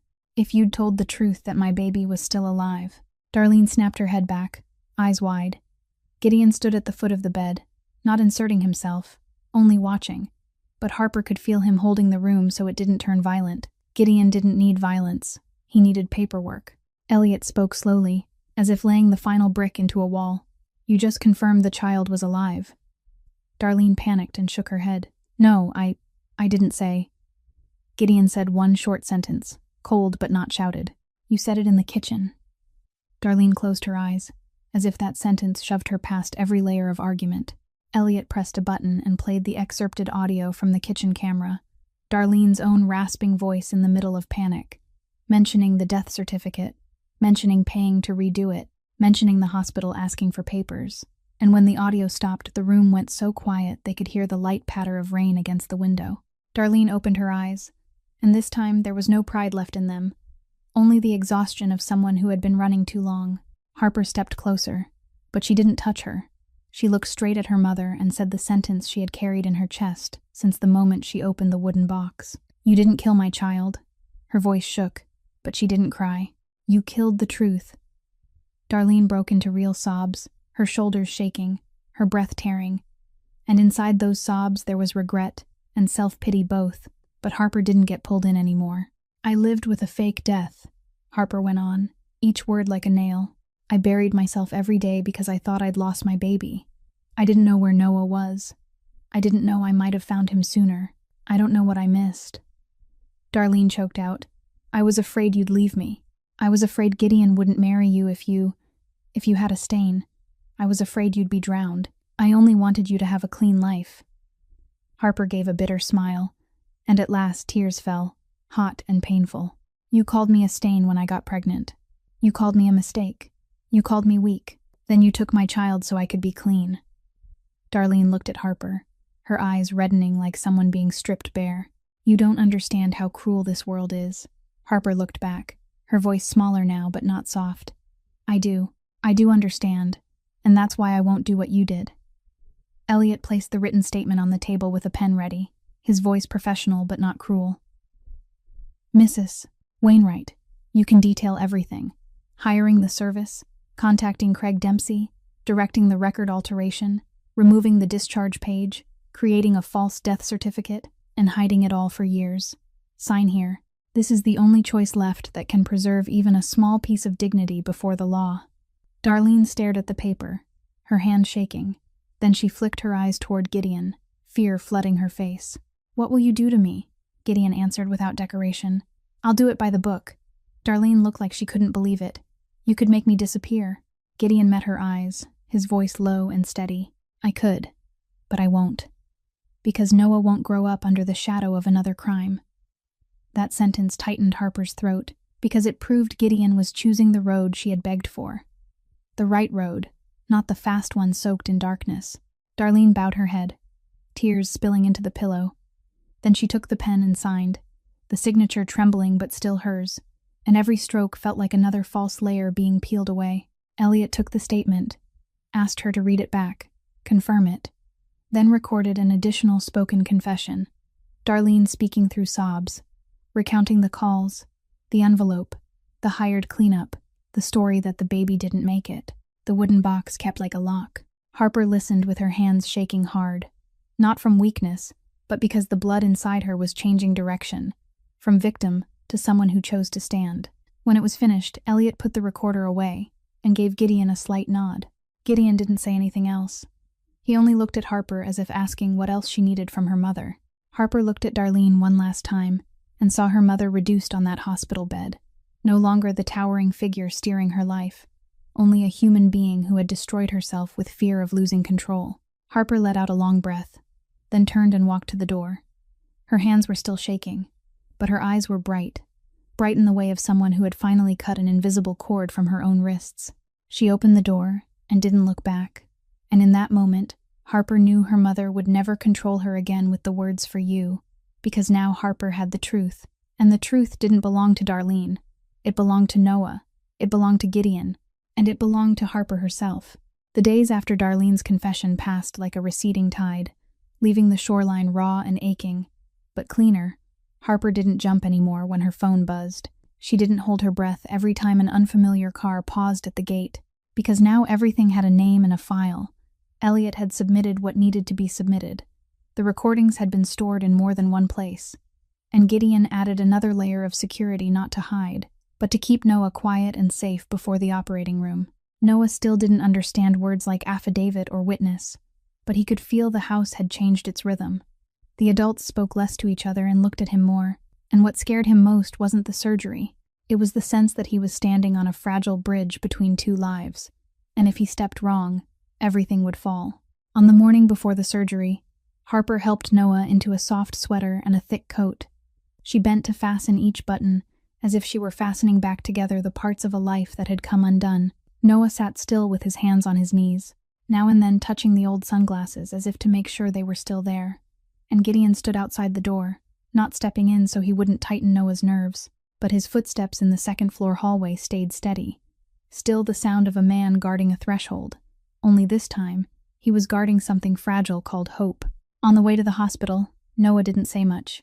He listened to the sound of the car, to Harper's breathing, to Gideon speaking in short bursts with Silas on the phone about the schedule, and a private entrance to avoid noise. Everything arranged like an operation, except the objective was only that a child might be able to see. When they reached the surgical wing, the familiar antiseptic smell made Harper's skin go cold. Old memories tried to rise, but she pushed them down. She wouldn't let the past steal the present one more time. A nurse led Noah into the prep area, explaining gently, handing him a cloth cap, taking his blood pressure, asking his name, asking his date of birth. Noah answered slowly, as if one wrong word could get him thrown out. Harper sat beside him and held his hand, and Gideon stood behind them, not sitting, as if the moment he sat down, the fear would win. The doctor came and talked through the procedure, the mild sedative, the recovery outlook, speaking in clinical language that still stayed soft enough. Harper nodded again and again, while Noah stayed quiet, his mouth pressed tight. When the doctor left and the nurse prepared to take Noah into the pre-anesthesia area, Noah suddenly squeezed Harper's hand harder, his small hand cold and slick with sweat. "Aunt Harper," he whispered, his voice trembling like thread. Harper leaned close. "I'm here." Noah swallowed hard, and the question broke out of him like a fear he'd held too long. "If I can see, will everybody disappear?" Harper froze, because it wasn't a question about eyes. It was the question of a child who had been left behind too many times, who had learned that kindness could be a brief wind that moved on, who had come to believe that good things always had an expiration date. She wiped the sweat from his forehead with gentle fingers, then hugged him tight, but light enough not to startle him. "No," Harper said, each word clean and clear like a vow. "Nobody disappears because you can see, and nobody disappears because you can't." Noah trembled harder, his voice cracking.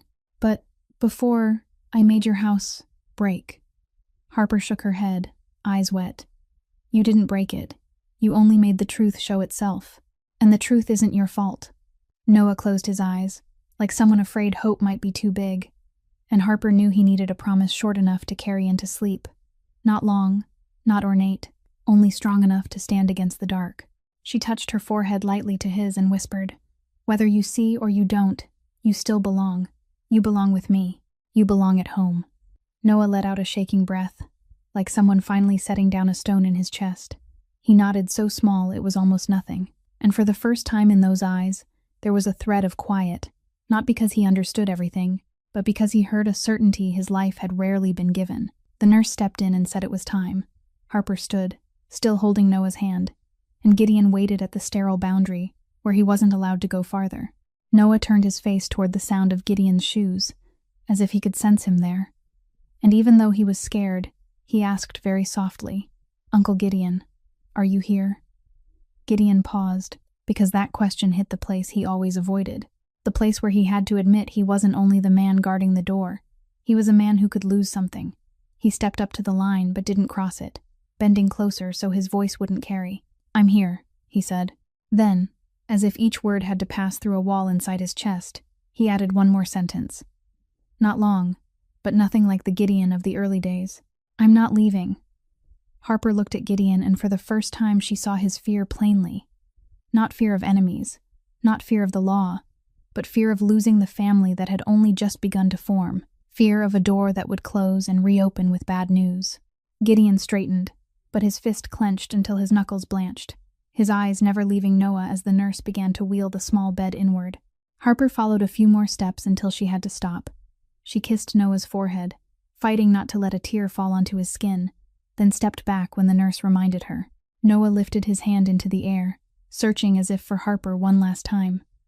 Harper caught it, squeezed lightly, then forced herself to let go. The surgical doors started to close. The sound of the wheels grew distant. The light inside turned whiter and colder. And the moment the doors shut completely, Harper stood frozen, like the air had been pulled from her lungs. She held her breath with a hand pressed to her chest, listening to her own heart hammer, and Gideon stood beside her without blinking, a man used to commanding an entire hidden city, now waiting in helpless silence, and in the hush of that hospital hallway, they understood this moment wouldn't only decide Noah's eyes. It would decide whether this family was real enough to hold when there was nothing left to control. The operating room doors closed, and the hospital hallway felt longer than it ever had, each minute stretching like a heartbeat pulled tight. Harper sat, but she wasn't really sitting. She stood and then sat again. Her hands locked together until her knuckles blanched, and Gideon stood against the wall, staring at the sealed door as if staring long enough could let him see through steel and the white light on the other side. For the first time in his life, Gideon Cross couldn't order what he wanted, couldn't speed time up, couldn't control the outcome, and that helplessness made him understand that power wasn't always the answer. When the doctor stepped out, Harper shot to her feet before he even had time to remove his mask, her voice raw from waiting. The doctor gave a small smile, his eyes softening. The surgery went well. We have to wait for the anesthesia to wear off, but the early signs are very promising. It was like air returned to Harper's lungs. She almost went down if Gideon hadn't caught her lightly at the elbow. Not an embrace, just enough to keep her standing. Hours later, Noah was moved to recovery, his face small and pale under the lights, the bandages still wrapped gently over his eyes. Harper sat close to the bed with her hand resting on his hand, afraid to move away. When Noah began to stir, his eyelid fluttering, Harper leaned in. Noah opened his eyes, and the first light behind the bandage was a blurred field, everything sunk in fog. He frowned at the brightness and breathed a little faster. Harper's throat tightened, but she forced her voice to stay steady. "I'm here." Noah couldn't see clearly, only faint patches of color and the shapes of people. He turned his head toward the familiar sound. "Aunt Harper." He whispered it. Harper cried, but she didn't let the sob scare him. "I'm here. I'm here." Noah blinked a few times, and the world in front of him began to pull lines out of the haze. Light wasn't only white anymore. It had depth. It had shadow. And then, inside those blurred shapes, he saw a face close to his. Not sharp in every detail, but clear enough to know it was someone crying because of him. He didn't trust his eyes right away. He trusted the voice first. "I can hear you. I heard you from the beginning." Harper smiled through tears. "And now you can see me too." Noah lifted his hand and touched Harper's cheek, as if to make sure the face wouldn't vanish when he blinked. The image grew clearer. Harper's eyes red from crying, her familiar hair, her trembling smile, and Noah let out a long breath that sounded like relief and wonder at once. "I can see." That simple sentence made the whole room feel brighter by another layer. Gideon stood a step behind. He didn't push into that first moment. He watched Noah looking at Harper, and something in him softened. Something he'd locked away for years because he believed softness was dangerous. When Noah turned his head, his gaze still a little blurred but strong enough now to notice the tall figure near the door, he looked at Gideon. Not afraid the way he had been before, only uncertain. "Uncle Gideon." Gideon stepped closer, and this time he didn't stand over him. He lowered himself and knelt level with the hospital bed, gray eyes meeting eyes that had just found light again. He wasn't good with long speeches. He didn't know how to wrap words in ornament, so he said only what had to be said. "I'm sorry." Noah blinked. "For what, sir?" Gideon held his gaze and didn't look away. "For looking down on you. For being wrong.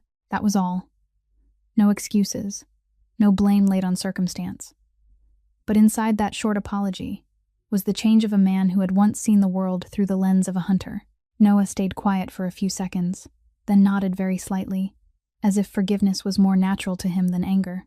Harper watched them, and she knew this moment wasn't only about eyes being healed. It was about a heart being opened. In the months that followed, Noah's story wasn't turned into a sensational headline, because Gideon chose another way. He used the clean side of his power to protect his son's privacy, to make sure no one could turn Noah's past into a tool. Harper founded a small fund called Light Within, helping homeless children and children in difficult circumstances access education and medical care. She said she didn't want any child to believe they were a burden. Gideon didn't stand in front of cameras much, but behind the scenes he used his network to protect the fund from dirty hands, to make sure the money went where it was supposed to go, to make sure the light didn't get snuffed out by greed. Noah grew up in the house that had once been a cold fortress, and now held more laughter, and every time he looked out a window he wasn't afraid he'd be returned to the dark. This story reminds us that the truth can be buried, but it never dies. That love isn't hiding to preserve an image, it's facing what's real to preserve a human being, and that the greatest power isn't control, it's choosing what's right when no one can force you to.